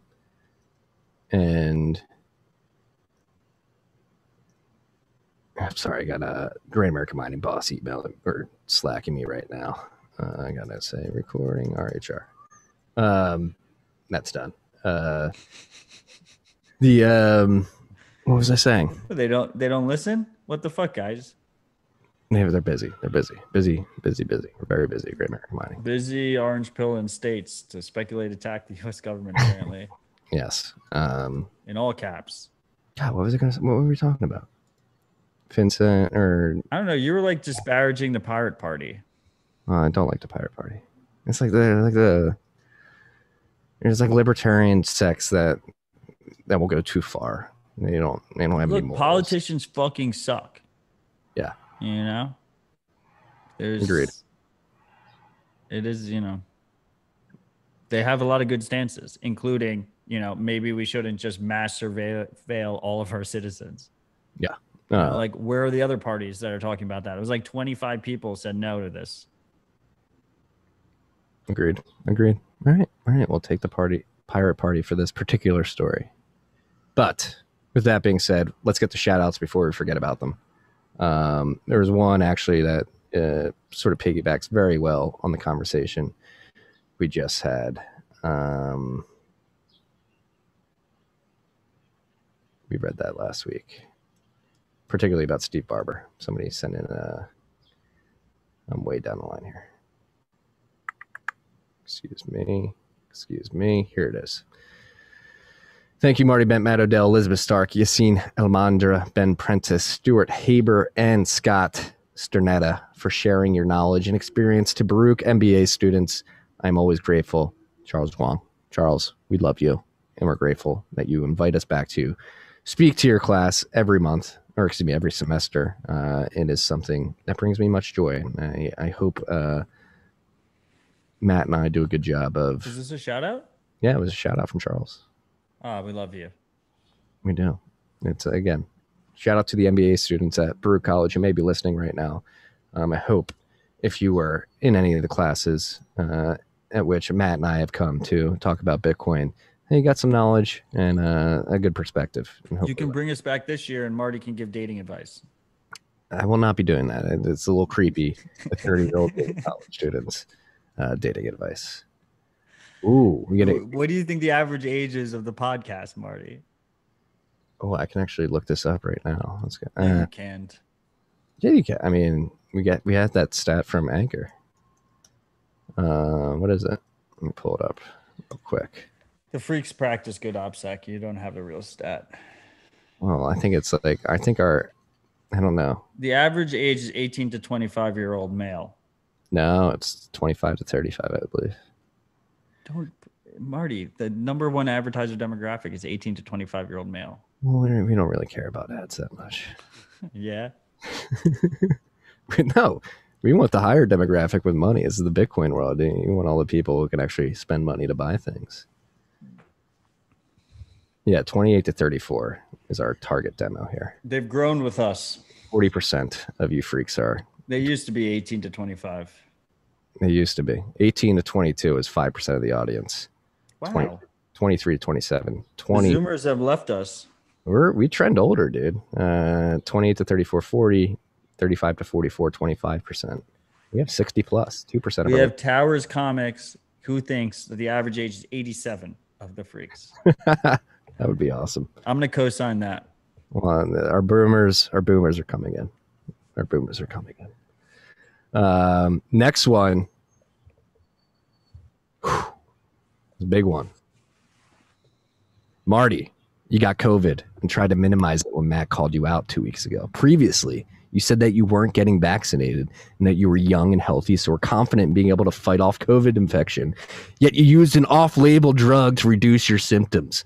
Where's the personal responsibility, my man? Some questions for you. One, if you are still suspicious of an mRNA vaccine, why not just get J&J, which is a traditional vaccine? Or are you now full anti-vax? I was in Miami. Lots of people went, but you were the first person I heard who got COVID and brought it home to your family. You also were part of the unvaccinated minority. What are your thoughts now on protecting your family from this disease? You have a platform and you owe it to the freaks to be up front. You have weighed in on COVID and now you've had it and time to formulate a new opinion. Let's hear it. Always be ready to kill your heroes, freaks. Dick. All right, so where to start? Thank you for worrying about my family. I appreciate that. They're all fine. Nobody else got COVID. What do I think about the mRNA vaccine and the J&J vaccine? Still suspicious. Rushed to market. Tested. Bunch of videos coming out of people getting myocarditis, of having seizures, of having adverse reactions to the vaccines. Again, like I said and have been saying throughout this whole time, I'm a young, healthy adult, and looking at the CDC data, I feel confident that taking the risk of not getting the vaccine and getting COVID, that I would survive. I did survive. I'm alive and well. I've been surfing, working out 5 days a week, doing very well post-COVID. I did take ivermectin to reduce the symptoms, a drug that's been tested for decades and administered to millions of people around the world. It worked. It was very magical. It helped my symptoms go away within 12 hours. What else happened? Yeah, like I don't know what are your thoughts now in protecting your family from this disease? Yeah, we stocked up on ivermectin, and the first signs of anybody getting COVID, we're going to give them that, a drug that's been tested for decades over these rush vaccines. And again, this plays into something I tweeted out yesterday. People put too much trust in the state, big pharma, and the media, 3 entities that have continuously lied to your face, that have gotten us into wars, that have killed millions of people under false pretenses, that have killed people, hundreds of thousands, millions of people over the course of decades with opiates and SSRIs. They have created irreparable harm to people. And I'm sorry, the combination of the state, the media, and the pharma industry pushing, literally giving out vaccines at McDonald's has me skeptical. I, again, felt comfortable taking the chances of being a young, healthy adult and contracting COVID and surviving. That's exactly what happened. I did have a little help from ivermectin to get myself over the hump of the symptoms, but I'm still here. I'm still healthy. I'm alive. I'm sorry. Me personally, I would rather risk getting COVID than risk taking an experimental vaccine. And hey, if you want to take the vaccine, that's you. Like, I have no problem with that. If you want to take the vaccine, take it. If I don't want to take the vaccine, you shouldn't have a problem with that. You should be minding your own business. But thank you, Edic, for the 146,000 sats. I really appreciate it. Next shout out. Where are we at here? This is the shout out that I was referencing. Let me find it. God, I keep going back to that one from Edic. I can't find. This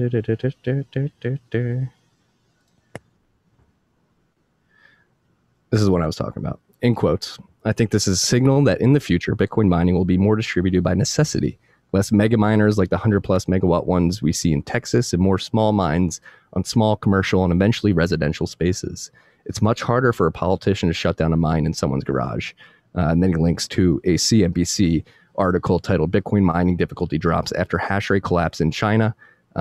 Private keys, personal and home mining sovereignty, to end the shout out. And this gentleman or lady, whoever sent the shout out, Anon shout out, was quoting Steve Barber, who got quoted in that CNBC article.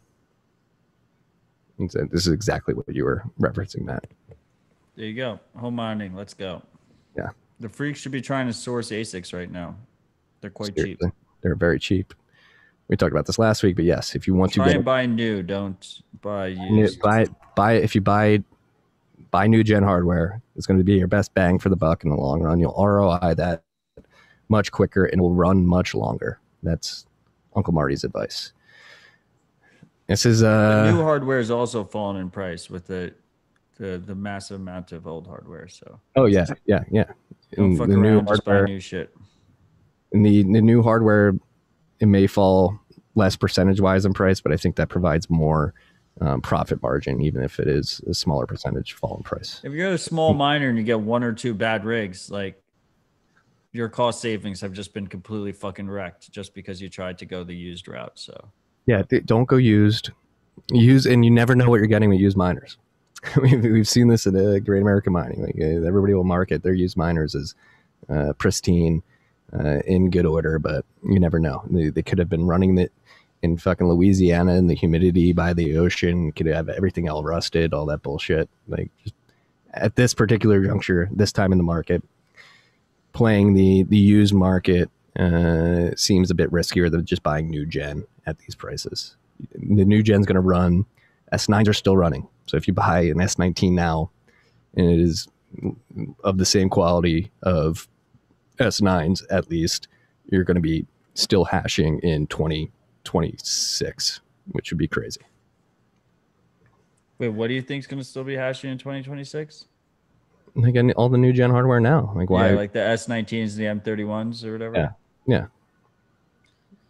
Yeah, I think we're kind of plateauing, right? This is what we've been talking about for a long fucking time on this show. Yeah. It's good to see it. Good time to get in, freaks. This is actually a very flattering shout out for somebody who's a big fan of the No Agenda podcast, Adam Carey. ITM freaks in the morning freaks. Last shout out for me, strictly using podcast 2.0 apps and streaming sats from here on out. Stay humble, stack sats, peace from the Auburn Citadel. P.S. The plural of Bitcoin is Bitcoin. I ran you, Auburn Citadel. But you read it ahead of time. I did. So you you had insider trading. I did. Insider information there. I inside traded on you freaks. I'm sorry. Who sent that? The Auburn Citadel? The Auburn Citadel. They've sent a few shout outs. So thank you for contributing via the podcasting 2.0 apps. Sphinx specifically, I believe. Sphinx. My favorite one's Breeze. Breeze is fucking. Yeah, we don't show the tribe is cool, but we don't show it enough. If you guys want to contribute directly, I mean, the tribe we have in Sphinx, Matt's got a Citadel Dispatch tribe as well. They're very lively, a lot of good conversations day in and day out. And if you want to contribute directly via sats, you can do so via those apps. I will caveat that with, due to the fact that we have to release this via an RSS feed, and if we did too, like it would fuck up everything. The ads are still included in the podcasting 2.0 apps, but just skip them. Sorry, advertisers. It's just not the dispatch feed. Yeah, well, obviously. Yeah, just press the skip button. Yeah, let's get to thanks to the freaks for the shout outs. We love you, freaks. Oh, we got more. We have more shout outs? Yeah. Let's fucking go. Good question. How can wage cucks help Bitcoin? Currently donating to open source devs using Bitcoin only services like River and obviously staking. I don't know how that helps Bitcoin. Thanks for all you guys do. Thanks for all you do, guys. Cheers, obviously, staking. I don't know what you're staking, but don't overextend yourself. Don't feel like if you're a self-proclaimed wage cock and you're working paycheck to paycheck, the number one thing, you should be focused on yourself. You should be stacking as much as possible. Obviously, it wasn't staking, it was stacking. Well, it says staking. You forgot to see. That's what threw me off. So he's stacking. Oh, well, Jackson in the comments is saying it was stacking. How can you read this shout out, Jackson? Are you behind me? Who signed the shout out? Nobody. It says thanks for all you do, guys. That's how it ends. But maybe Jackson was the one who sent the shout out. Misspell. It's stacking. All right, man. We'll just say it's stacking. With that being said, I guess a lesson I learned when I was a wage cuck and working paycheck to paycheck. Like I regret. Like I tried to contribute to Bitcoin by using it to buy things. Like I remember having the the shift card that Coinbase had, and I wanted to really. Yeah, I wanted to prove that Bitcoin. You've come a long way, bro. I have. I wanted to prove that Bitcoin worked to people, and I thought it was cool, and I'd be like, yeah, I'm gonna spend some Bitcoin and pair of shoes. Back then, when that card existed, that's a lot of sats. Today, it would be worth a lot more than they were. So if you are a wage cuck working paycheck to paycheck, or just don't have a ton of disposable income, just stack as much as possible. The way you can contribute, yes, donating to open source devs is admirable, but take care of yourself first and then work out from there. Build your stack, build your salary and your wage cuck. It's like when you're on the plane, put the mask on yourself first and then put it on the baby next to you. Exactly. I love that analogy. But yeah, like doing things like using River, Cash App that are Bitcoin only, contribute to that. I guess the way to contribute from a non-monetary aspect, just lightly shill Bitcoin. Be better. Be a better Bitcoiner. Improve your fucking setup. Yeah. Use your own node. Learn how to use CoinJoin. Fuck around with Lightning. I mean, Lightning, does it even matter if we don't have a fucking packed mempool? That's a good question. Liquid, I guess. You know, play around with it. Oh, that's another Use the tools. Learn the things. The Blockstream mining token. Onboard people. Don't use Blockstream mining tokens. Don't do any kind of security tokens. No cloud mining. Yeah, do you have Don't to fuck around with that shit? You have to be an accredited investor to buy that? Yeah, you have to be an accredited investor, and it's a fucking cloud mining. Fuck that shit. Don't do that. Just learn how to be a better sovereign Bitcoiner and onboard other people and be a good Uncle Jim. Be a good Uncle Jim. That's how we win. We win slow and steady. Especially if they don't have an ETF anytime soon. Just slow and steady. Just keep stacking. These boring times are like, just got to keep stacking.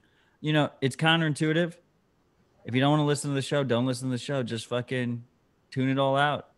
You know, there these periods, like, take a break, but keep stacking, keep learning, keep improving. But, you know, don't be on Twitter. Don't listen to the pod if you don't want to. I like to think that Rabbit Hole Recap can be like your one thing that you pay attention to and you can tone out everything else. But I completely understand if you don't. That's fine. But don't stop stacking. You will regret it in the future. Yes, especially during these consolidation periods. I think our BTC Pay server just crashed. I can't access the site, but I think that was last shout out.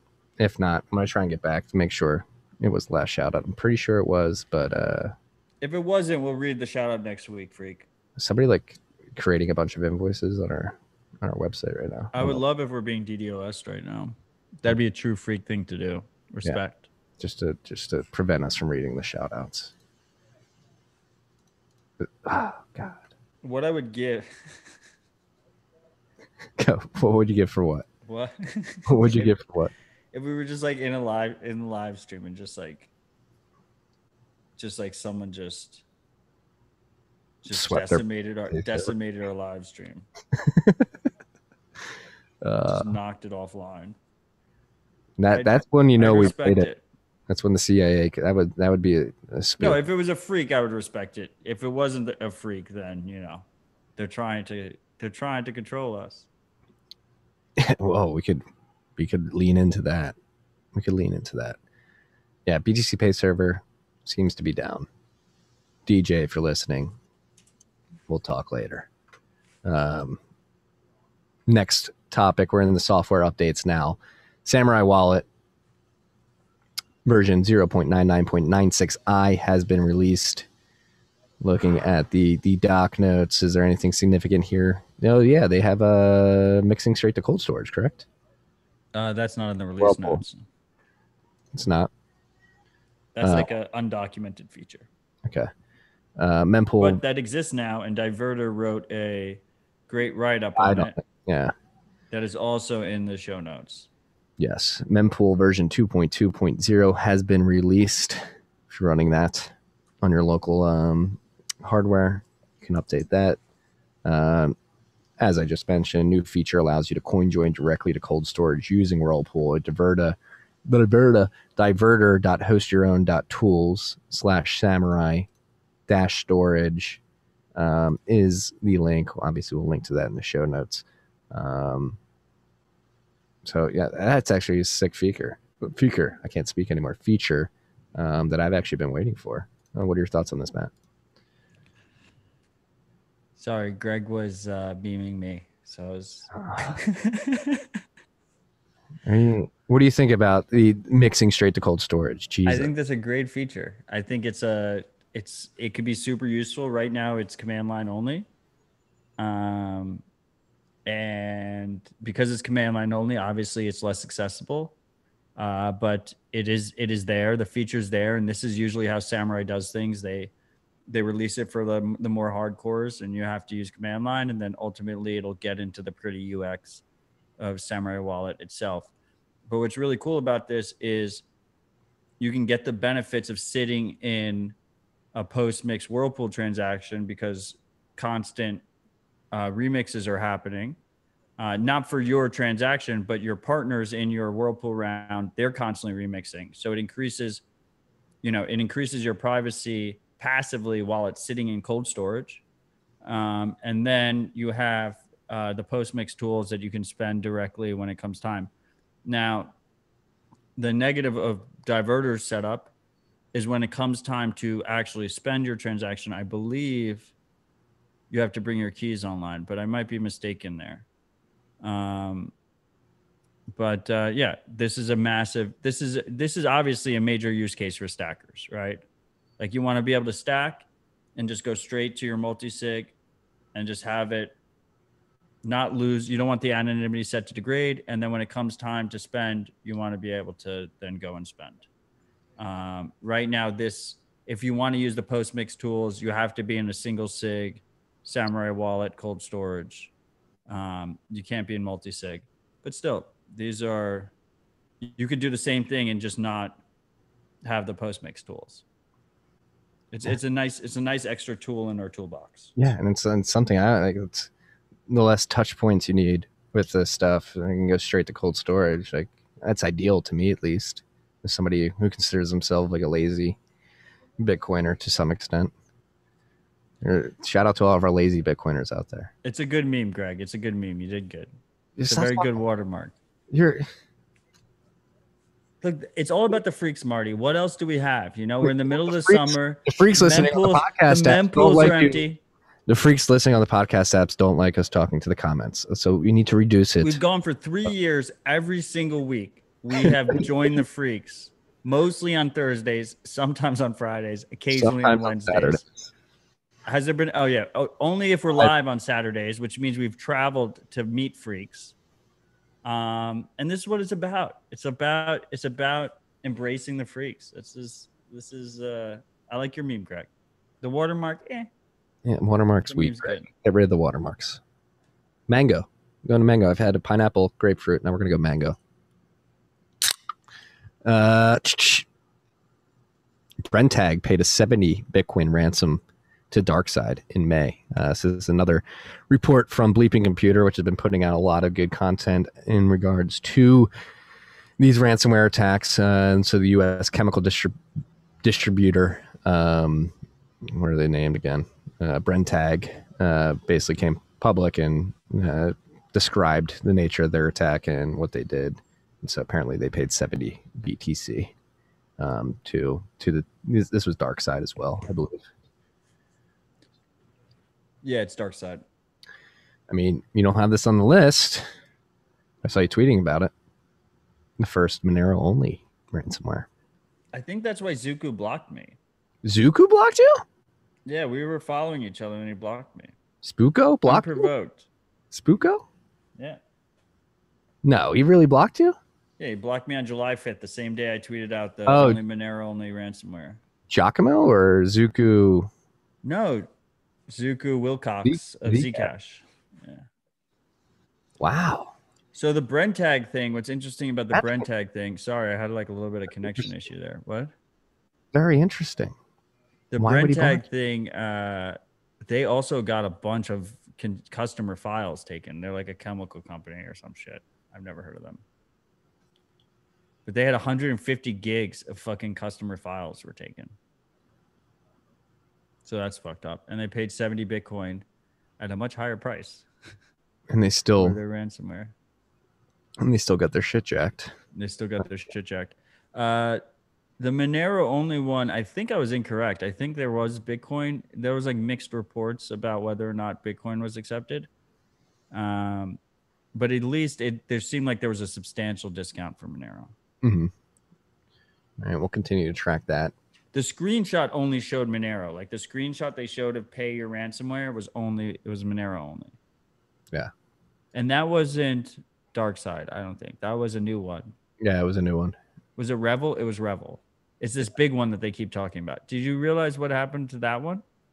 Well, wasn't there something like 200 Swedish or Swiss stores, chain, got all their shit fucked up and they had to shut down like the stores for an I think extent? the company's called Kaseya or some shit.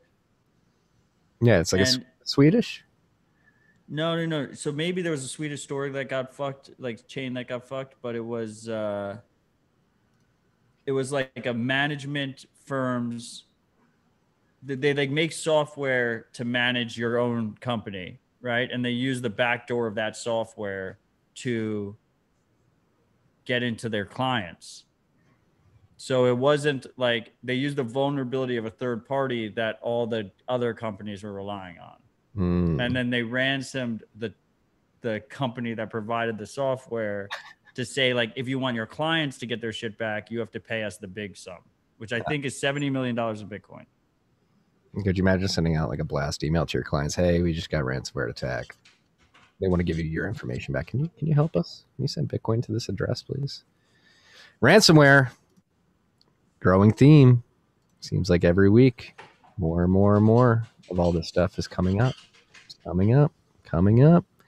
We got the ransomware attacks being projected by the World Economic Forum, by Klaus Schwab. Who is Klaus Schwab? Who are his handlers? I'll be back in a sec. My dogs are freaking out about the storm, so I have to let them in. Otherwise, they're going to destroy the store. All right, I got a good Klaus Schwab spiel to go on anyway.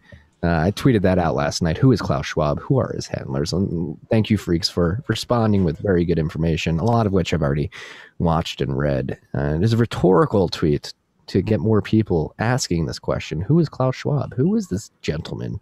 Who are his handlers? Why is he leading this charge for the Great Reset? Why do people put so much intellectual weight behind the World Economic Forum? Why do we take any advice? Why is any economic plan being taken seriously from Klaus Schwab and the World Economic Forum? Like, why does this individual have this much influence over global economic policy with the Great Reset? Why are Boris Johnson, Joe Biden, Kamala Harris, Angela Merkel, Francis Macron, Justin Trudeau, why are they all saying build back better? We need a Great Reset. Why is it emanating from Klaus Schwab? Who is this person? Why does he have any control over influence on economic policy at the global level?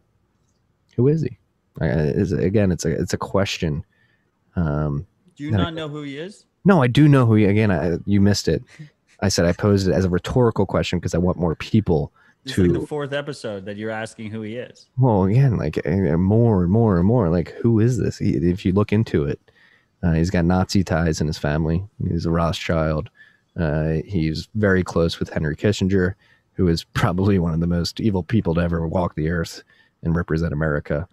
And yet, the World Economic Forum, led by him, is dictating a lot of the narrative that is being spieled by politicians all over the world. Why?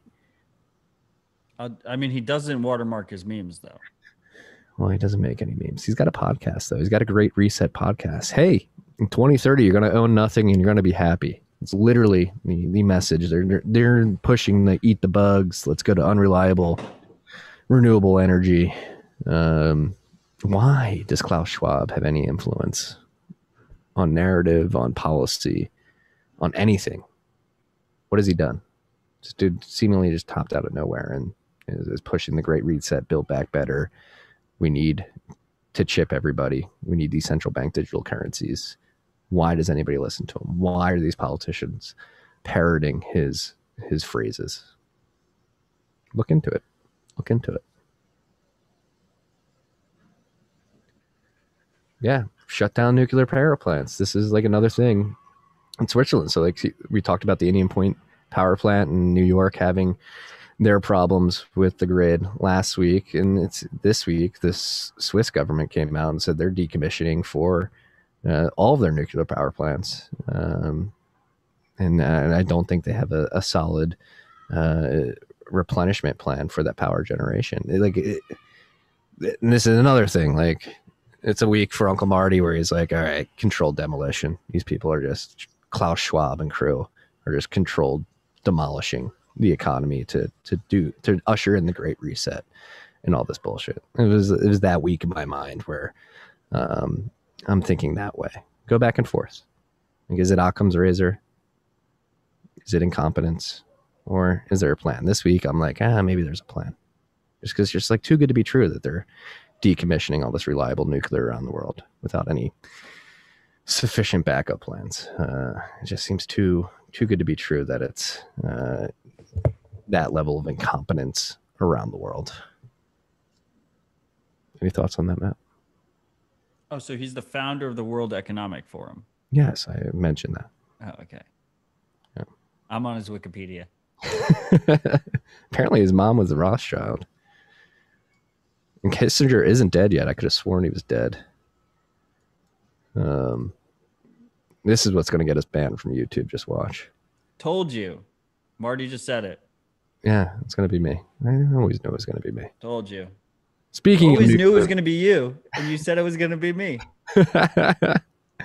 Speaking of nuclear power, Greenwich is diversifying their mining operations. Obviously, they were in the news this week for they were more popular in the news this week for another story, which is a bunch of environmental hysteric idiots were claiming that they were starting to boil the lake up in upstate New York because of their mining operation. Couldn't be further from the truth if you actually look at the. Well, you know, what was the most fucked up part about that article, right? No, what was it? They used the plural Bitcoins instead of Bitcoin. Nah, it's not that fucked up. That's not the most fucked up part. Is the misinformation about. Again, we do not negotiate with these terrorists. They do not argue in good faith either. Is obvious. Terrorists. They're not terrorists, Marty. They are trying to destabilize the grid, which kills people and makes life harder for more people.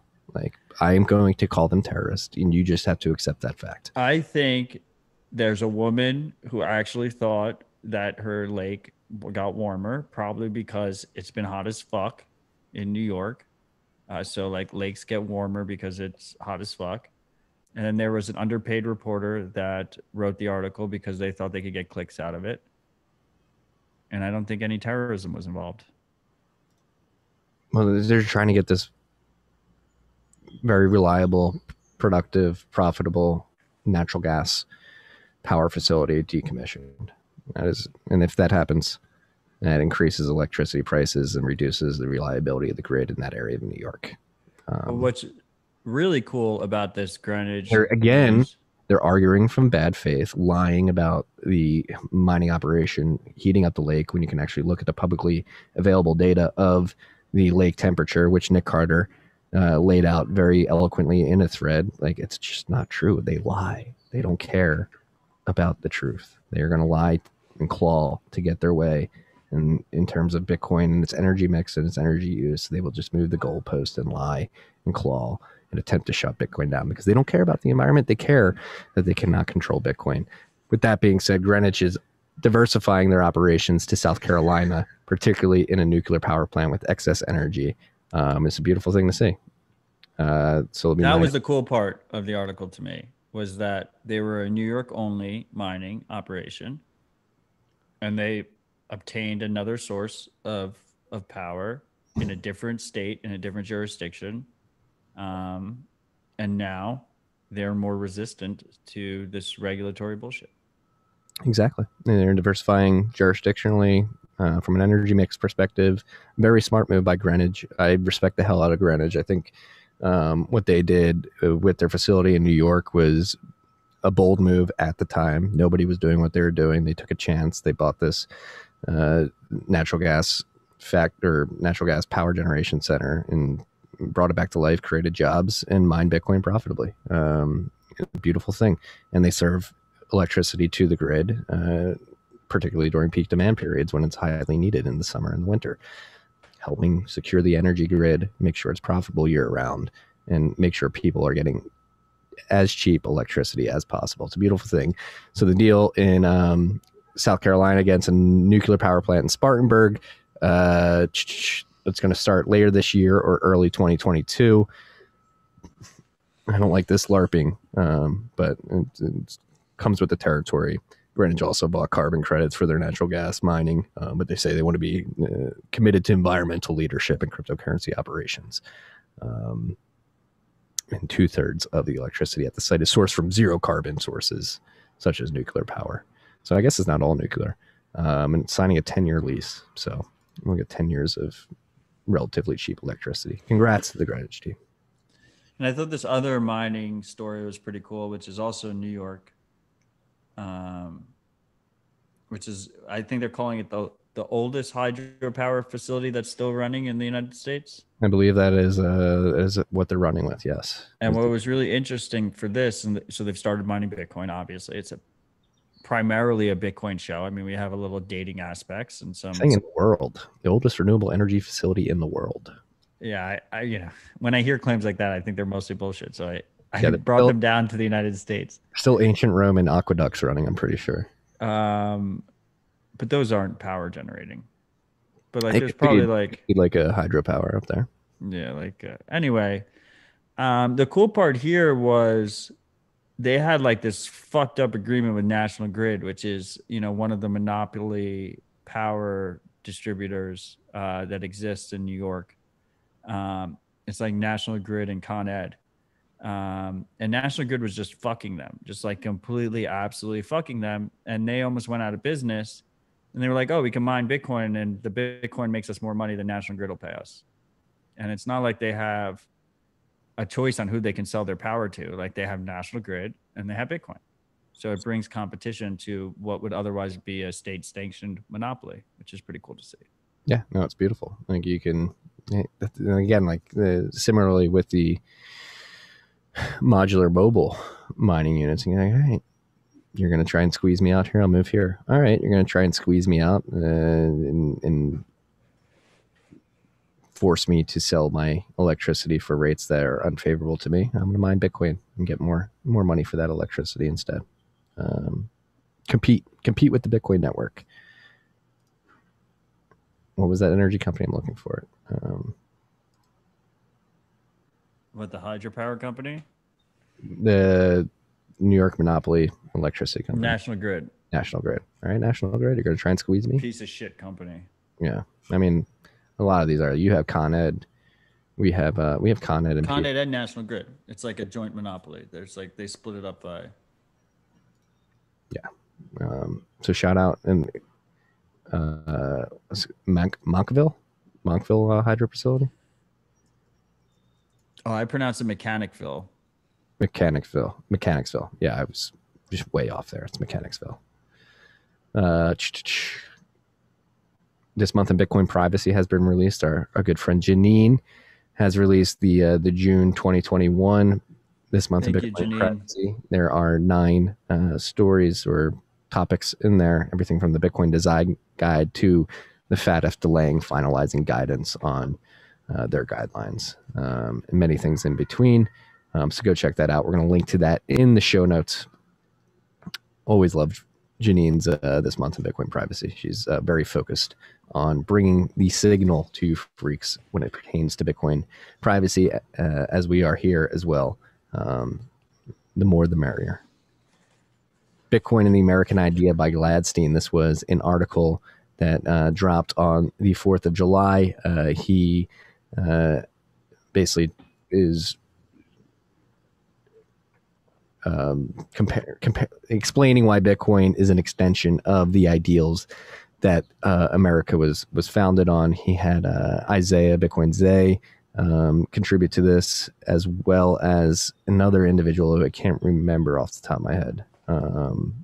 Do you remember? I think his name is Fazil. Fazil. Yeah, from might be pronouncing it incorrectly. Yeah, extremely long, detailed article. And yeah, Fazil Saeed Al-Muhtar. from Baghdad, from Iraq. So again, yeah, Bitcoin is the greatest extension of natural law theory of natural rights since, I would argue, the Bill of Rights. And This is part of Gladstein's every 2 weeks is bi-weekly. His Bitcoin bi-weekly. post His bi-weekly. on Bitcoin Magazine. His bi-weekly segment that he does there. I'll never see that one ever. That teacher, you pulled up that teacher from like, what was that tweet, like months ago? It's from like June. Yeah. I mean, someone liked it randomly, so I found it. He's No, wrong. but I'm praying for no. I mean, first of all, Hank was his name, is his name, and he was correct on the plural of Bitcoin. But I disagree with him on he said bi-weekly is only twice a week, and fortnightly is only every 2 weeks. Fortnightly is only every 2 weeks. My argument has always been that bi-weekly is both twice a week and every 2 weeks. And it's just a poor word because no one fucking knows what the fuck you mean when you say it. Okay. And that's where you're wrong because you're like an extremist. Bi-weekly means semi-weekly. Means Semi-weekly. Twice a week. Semi-weekly. I mean every 2 weeks. Semi-weekly. But it's both.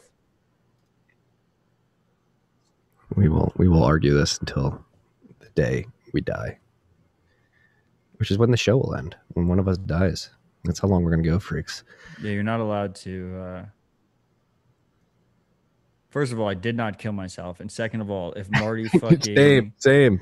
If Marty fucking brings in like another co-host in those suspicious circumstances, like he can go fuck himself. I would never. We'll blame Klaus Schwab. Klaus Schwab. If he does it, we know he's in control. Yes. Diverter. Similarly, second shout out to Diverter. This episode on July 4th, he wrote an article on his site, diverter.hostyourown.tools, called All on Freedom, short blurb on freedom and digital safe havens. As I reflect on this, America's Independence Day, the reins are still within our grasp. Very motivational article that highlights the opportunity that Bitcoin provides us to retain freedom and liberty in the digital age. Shout out to Diverter. Love that dude.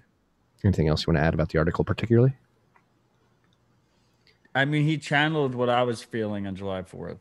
Did you see my July 4th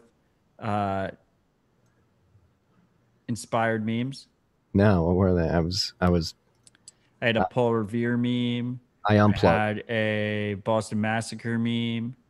I had a Declaration of Independence meme. So I did three Bitcoin July 4th focused memes on July 4th. I got to go back and look at those. My July 4th was awesome. And those were just I was barbecuing and drinking beers and came up with on the fly. There was no scheduled tweets, memes in that mix.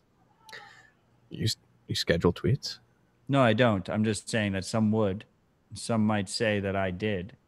Because how did Matt have 3 amazing memes all focused on a July 4th privacy Bitcoin theme, but they were just all off the cuff? I know it's hard to believe. It's hard work being a meme master. People are going to throw shade at you. They're going to throw accusations at you that you're scheduling all this stuff. But just know that Matt Odell has the skill, the wherewithal, and the mental acuity to do it off the dome. The only people scheduling memes are named Greg. Not while I take a sip, please. That was it on the list, but I do have one more thing I want to mention, which is related to the Fed and inflation, and I wrote about it in the Bend today. The FOMC meeting minutes came out yesterday from the most recent FOMC meeting, and it's hilarious.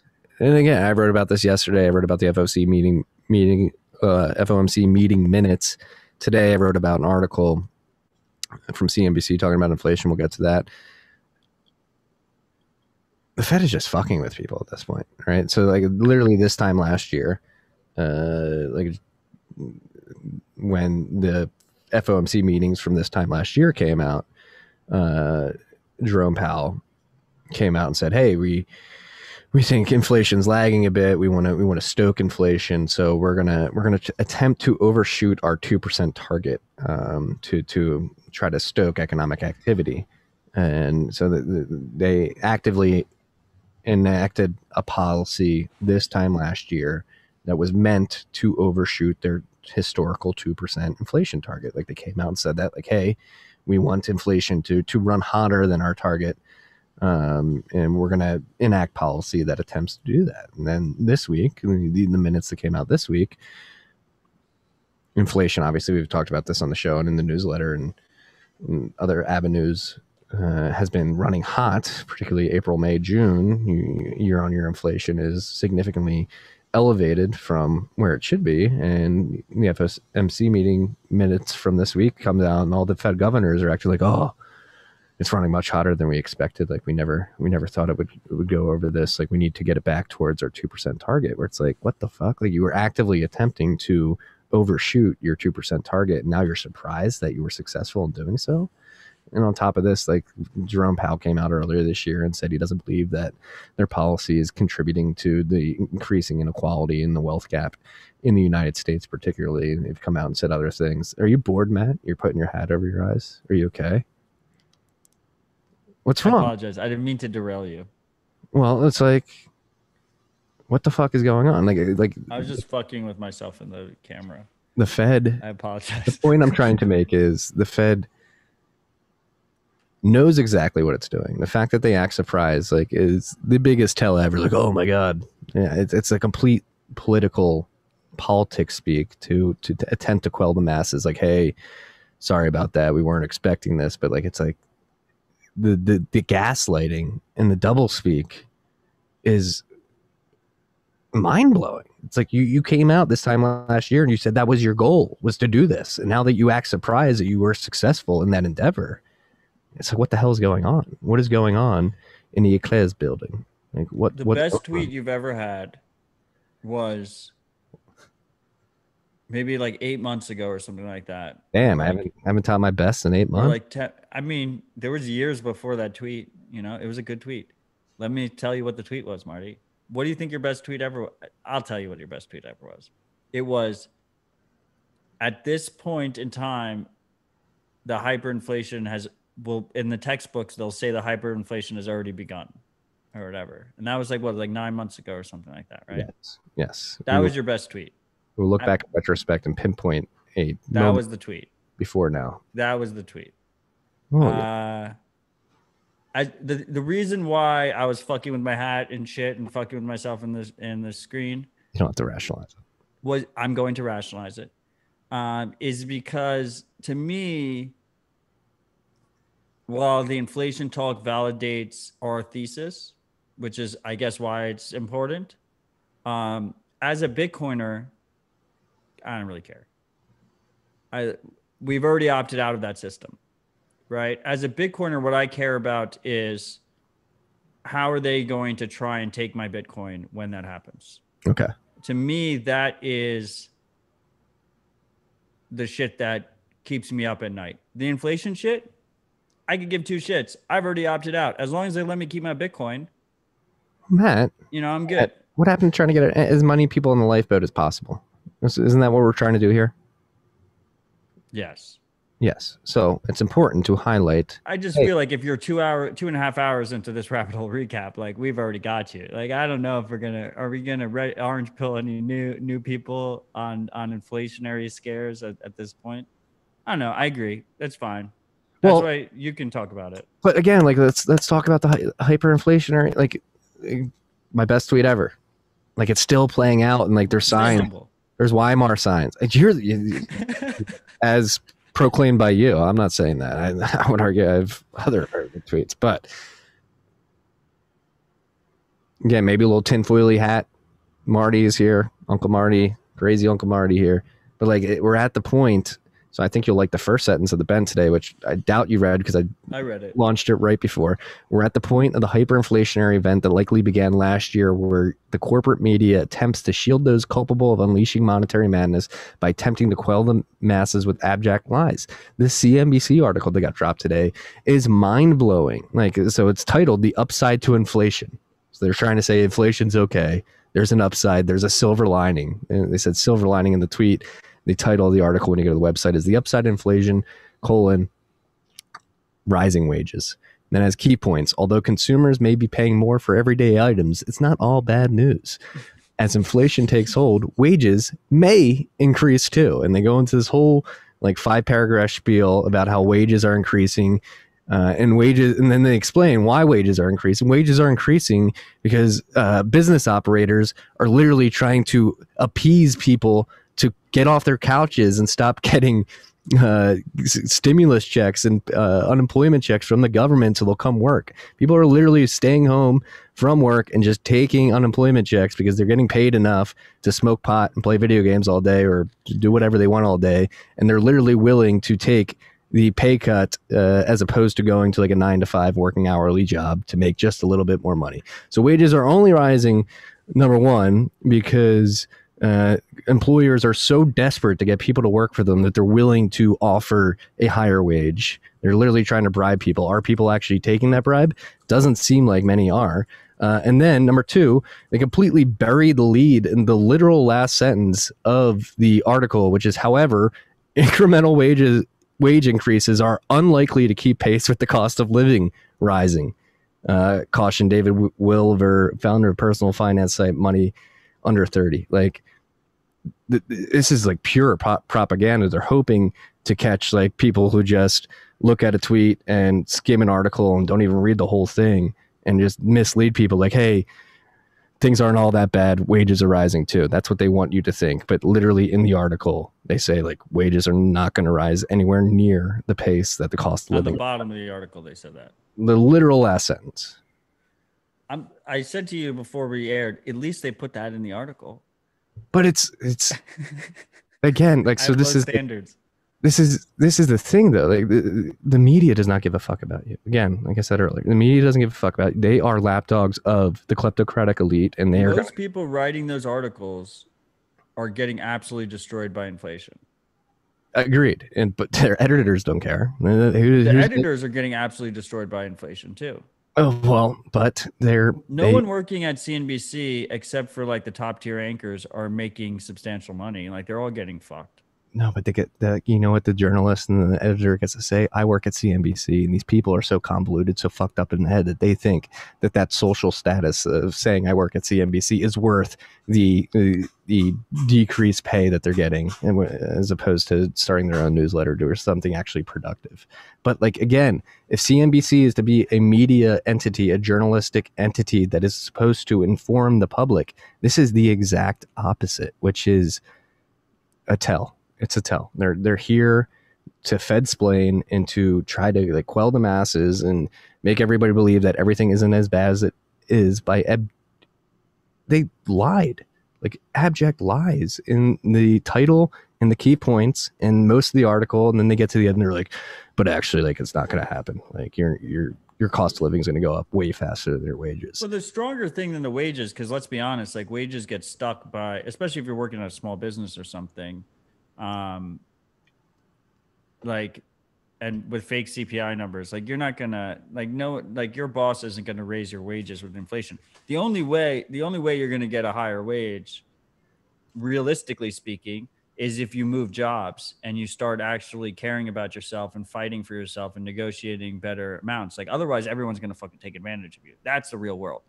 Now, the real fucking blinders of inflation to me is real asset prices, stocks and real estate, right? Stocks and real estate that's CNBC's bread and butter, right? Like Kramer wakes up in the morning and that guy's getting paid whatever, $10 million, $12 million a year or whatever to sit up there and be like, you have to have all your money in the market right now, otherwise you're crazy, which he's a fucking asshole. But like in an inflationary environment, like you need to have all your money in real assets, otherwise you're fucked. Yes. Right?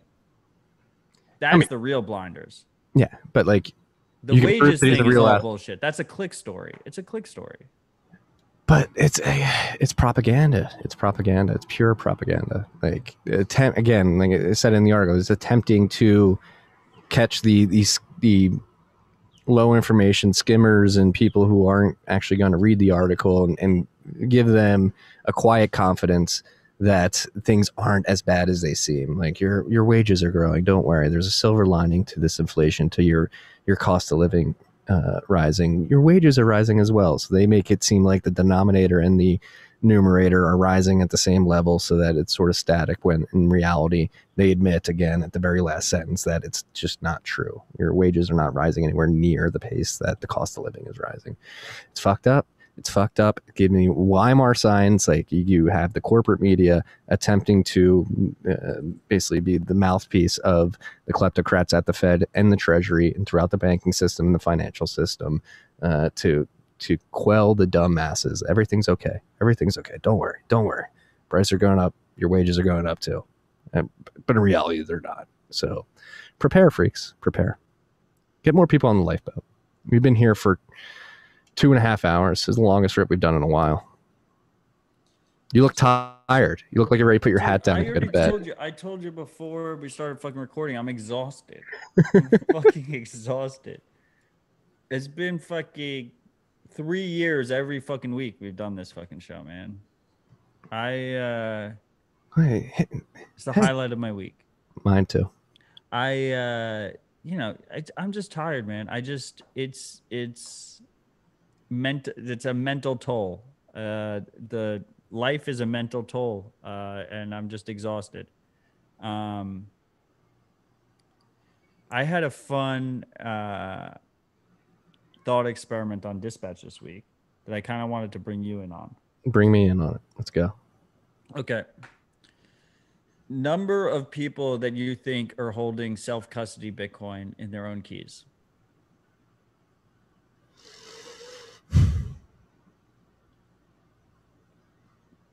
$10 million. No fucking way. 10 million. Okay. 10%. What was that? 10%. 10% of what? Of Bitcoiners. You think there's 100 million Bitcoiners? Yeah. 10 million. Okay, Stop laughing at me, Rob. First of all, if you're not self-custodying, you're not a Bitcoiner. But I'll let that slide. 10% of people who think they're holding Bitcoin. You think you're holding self-custody. Okay. Right. That was bullish as fuck. What was your number? Me, Craig, and Keto Miner came to consensus at 100K, which I agree is 100K? It's low. It's low. I agree it's low. I agree. I slept on it, and I realized I don't include anyone who uses like blockchain.com or like shitty web wallets or anything. Which is a lot of people. Yeah, and then like also there's probably like a bunch of shitcoiners that use Ledger. You're all laughing at me. That blockchain.com, blockchain.info has like 1/3 of the transactions on the network. Yeah. So I mean, after sleeping on it, I would probably raise my thing to like 500K.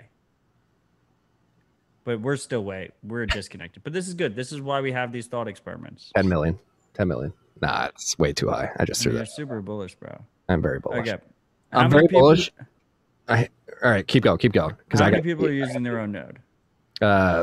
Way less than that. Oh, well, you have the stats. There's 12,500 on. That's how many nodes there are. How many people are using their own node? Like as sovereign Bitcoiners using their own node? I'll go half that at 6,000. Okay, bullish. We said I think 5,000. Okay. How many people do you think are using their own node and using Lightning? Ooh. 1,200. I gotta go pee. I'll be right back. You ramble. We're in the middle of a I gotta go. that involves you. Okay, he's gone. Well, freaks. It's been a good episode. I'm watching the live chat. You have any questions for me? No, Greg. Honestly, your memes suck. I don't know why you're asking me that question. They don't have any questions for me besides Greg asking if his memes are good. Yeah, I mean, so freaks, I want you to use CoinJoin. I think CoinJoin is super important. I think Marty's dating advice is horrible. Like, dude got married super young. He never used any dating apps. So don't put much credence into that if you're using dating apps. Just be smart about it. Please do dispatch on Moon 2 of 2 security model. Yes, I'm going to get Dario on the show. That will happen. Oh, we have the new update on Wasabi. If you freaks haven't, go check out their Wasabi Wallet 2.0 blog post. It reads like an April Fool's fucking post. I don't know what the fuck they were thinking. They had this ridiculous roadmap that's like, we're not supporting Wasabi Wallet 1.0 and we're just going to fucking do things. What else do we have here? Take over TFTC and go for another. I'm down, freaks. Marty's the one who stops me from doing that. He won't let me do that. What? I'll make you the host right now. You can run as long as you want, bro. Oh, you're sorry, Marty. I've just been shit talking you while you were peeing. Oh, that was a very gratifying pee. We can keep going for like 2 more hours. Okay, so what do we have? We have, you said 6,000 people are running their own node, using their own node, not running, right? Like you can't just run a node and not use it. You have to actually use the node. Yes. 6,000. I think we said 5,000. So that's kind of in the same ballpark. And then you said 1,200 are using Lightning with their own node. I think you're a little bearish on that number. Yeah, because if you're running, maybe it's like 4,000. If you're running your own node, you're using your own node, you're probably... I think there's like a lot of ride or dies. Like a overwhelming majority of the people that are using their own node are probably using Lightning. I mean, Miami. Yeah, exactly. When we asked that question in Miami, but we have there was 500 people there.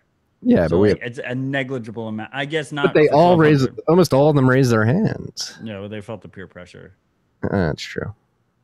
And there's probably a distorted distribution of hardcore freaks compared to the rest. I kind of like the 4,000-ish number.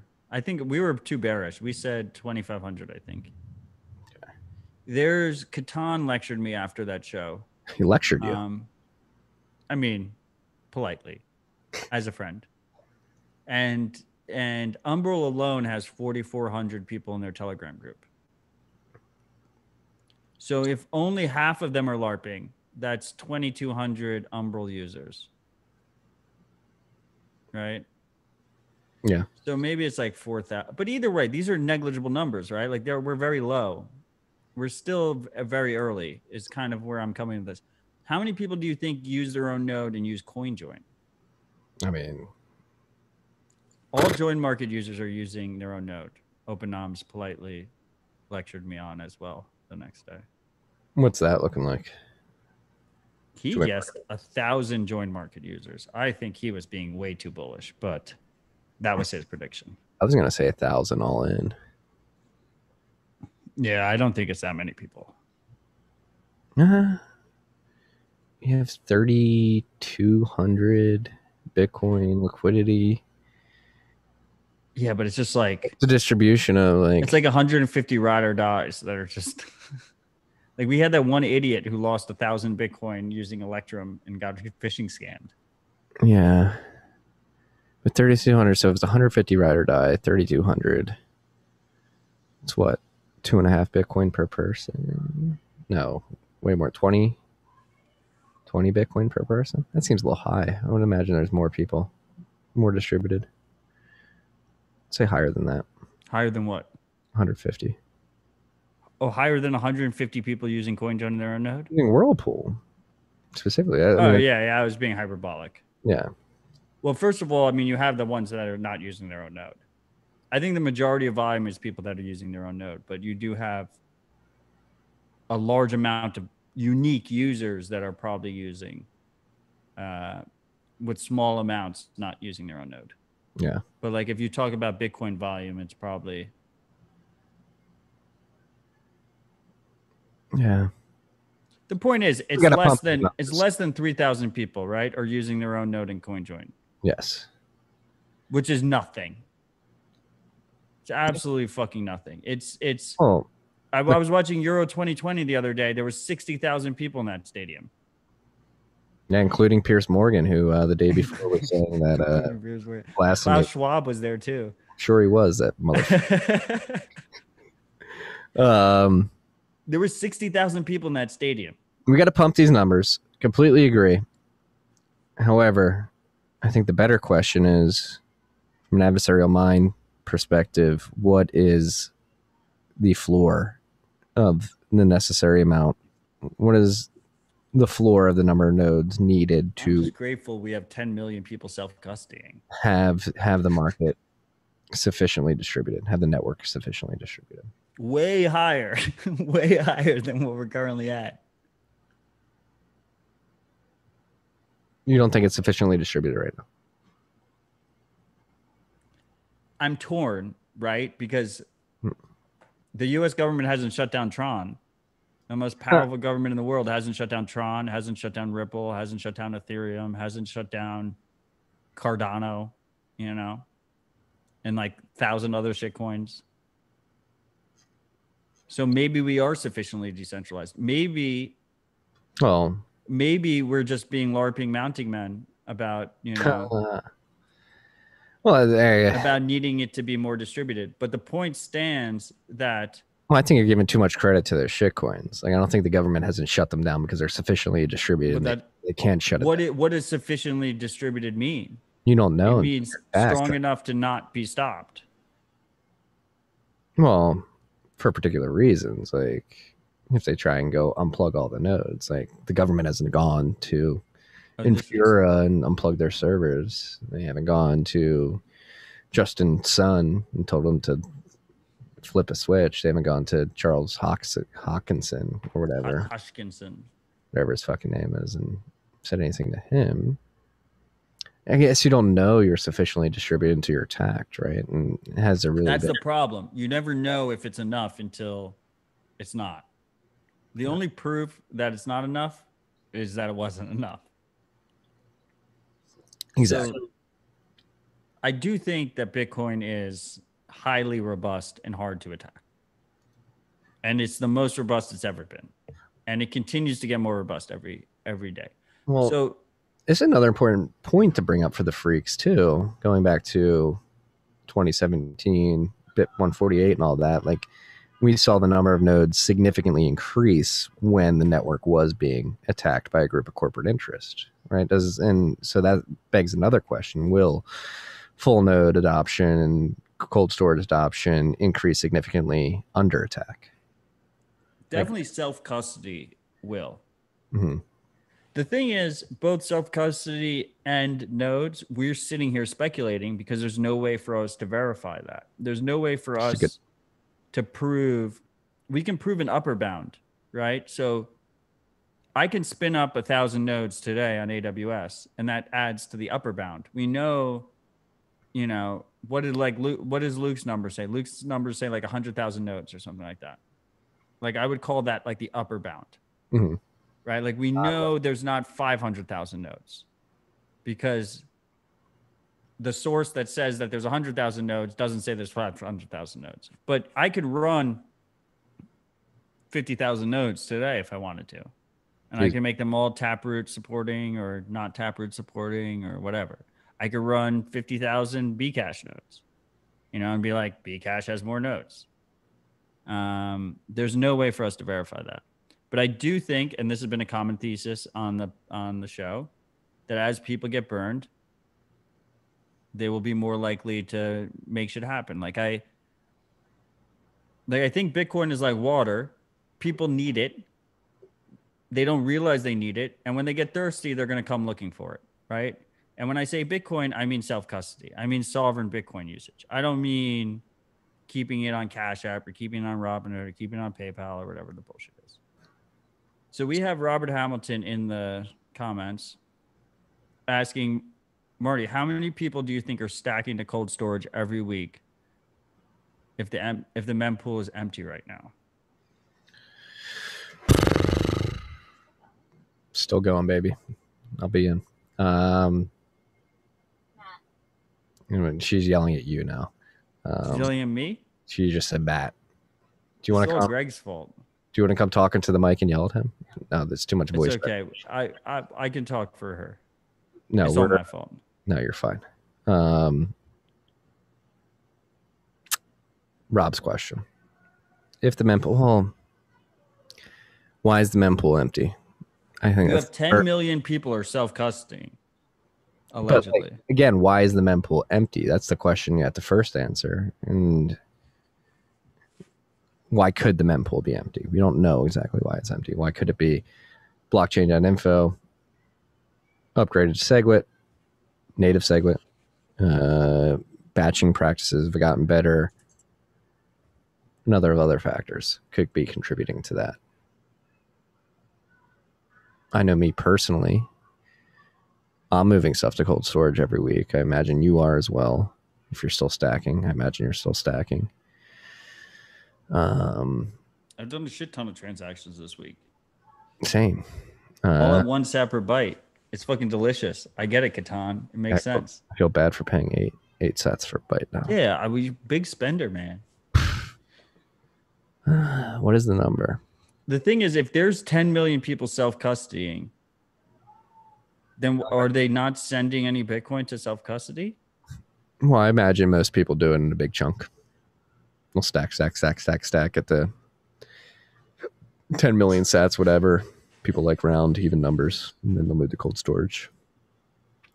So Mark has the number of transactions per month, last 30 days. Let's see. And I believe he has it at a little bit above 200,000. Can you double check that for me? Yes. Transactions total all time 654,334,846. Rate 30 days 2.5 transactions a second. In the last 30 days, there have been 7,962,244. So almost 8. So was it 200,000 transactions a day? Is that what it was average? I divided that by 30. That's what it was. Around 8 million divided by 30 would be about 250,000 a day or something like that. So that's where we stand. Yeah.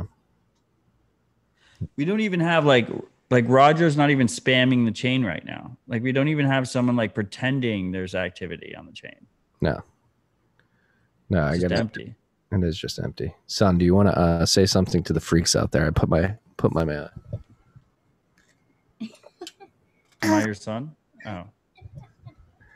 All right, my son just peeked in. That was good. Was that his first time speaking on the pod? Yeah, he tried to give it taka. He just went. I thought that was a good taka. Yeah, he went for it. Well, anyway, Marty, I don't want to keep you too long. I mean, this is no. I'm liking this. I'm liking this. My family will be here forever. This conversation is ephemeral. I hope you get in trouble for that comment. I just gotta look. Hey, son, we can't play with that. Oh, you just took me off. Oh, there we go. I got my son playing with the Rodecaster now. All right. This is a very good thought experiment. It's hard. I guess the conclusion of this is we need more. We don't know if Bitcoin is sufficiently distributed until it is attacked. And the mempools are empty. I love you, Marty. I love you, freaks. Can't hear you. God, Mac. He can hear me. Maybe if he can hear me, he'll realize that we probably should wrap this up. Yeah, there we go. Now I can hear you. There we go. Marty, we love you. I love the freaks. I'll see you next week. I want everyone to stay humble and stack sats, and you should enjoy your family. Well, Matthew, it's always a pleasure. We almost had a 3-hour rip today. Great conversation. Great rip. Freaks, thank you for joining us. Thank you for the shout outs. Thank you for contributing via the Podcasting 2.0 apps. If you're liking this, please like, subscribe, share. Yeah, we need more advocates. We need more nodes. We need more cold storage users. We need a bunch. And he's trying to turn off the Rodecaster now. All right, we're going to end it on that. Peace and love, freaks. Love all y'all. Okay.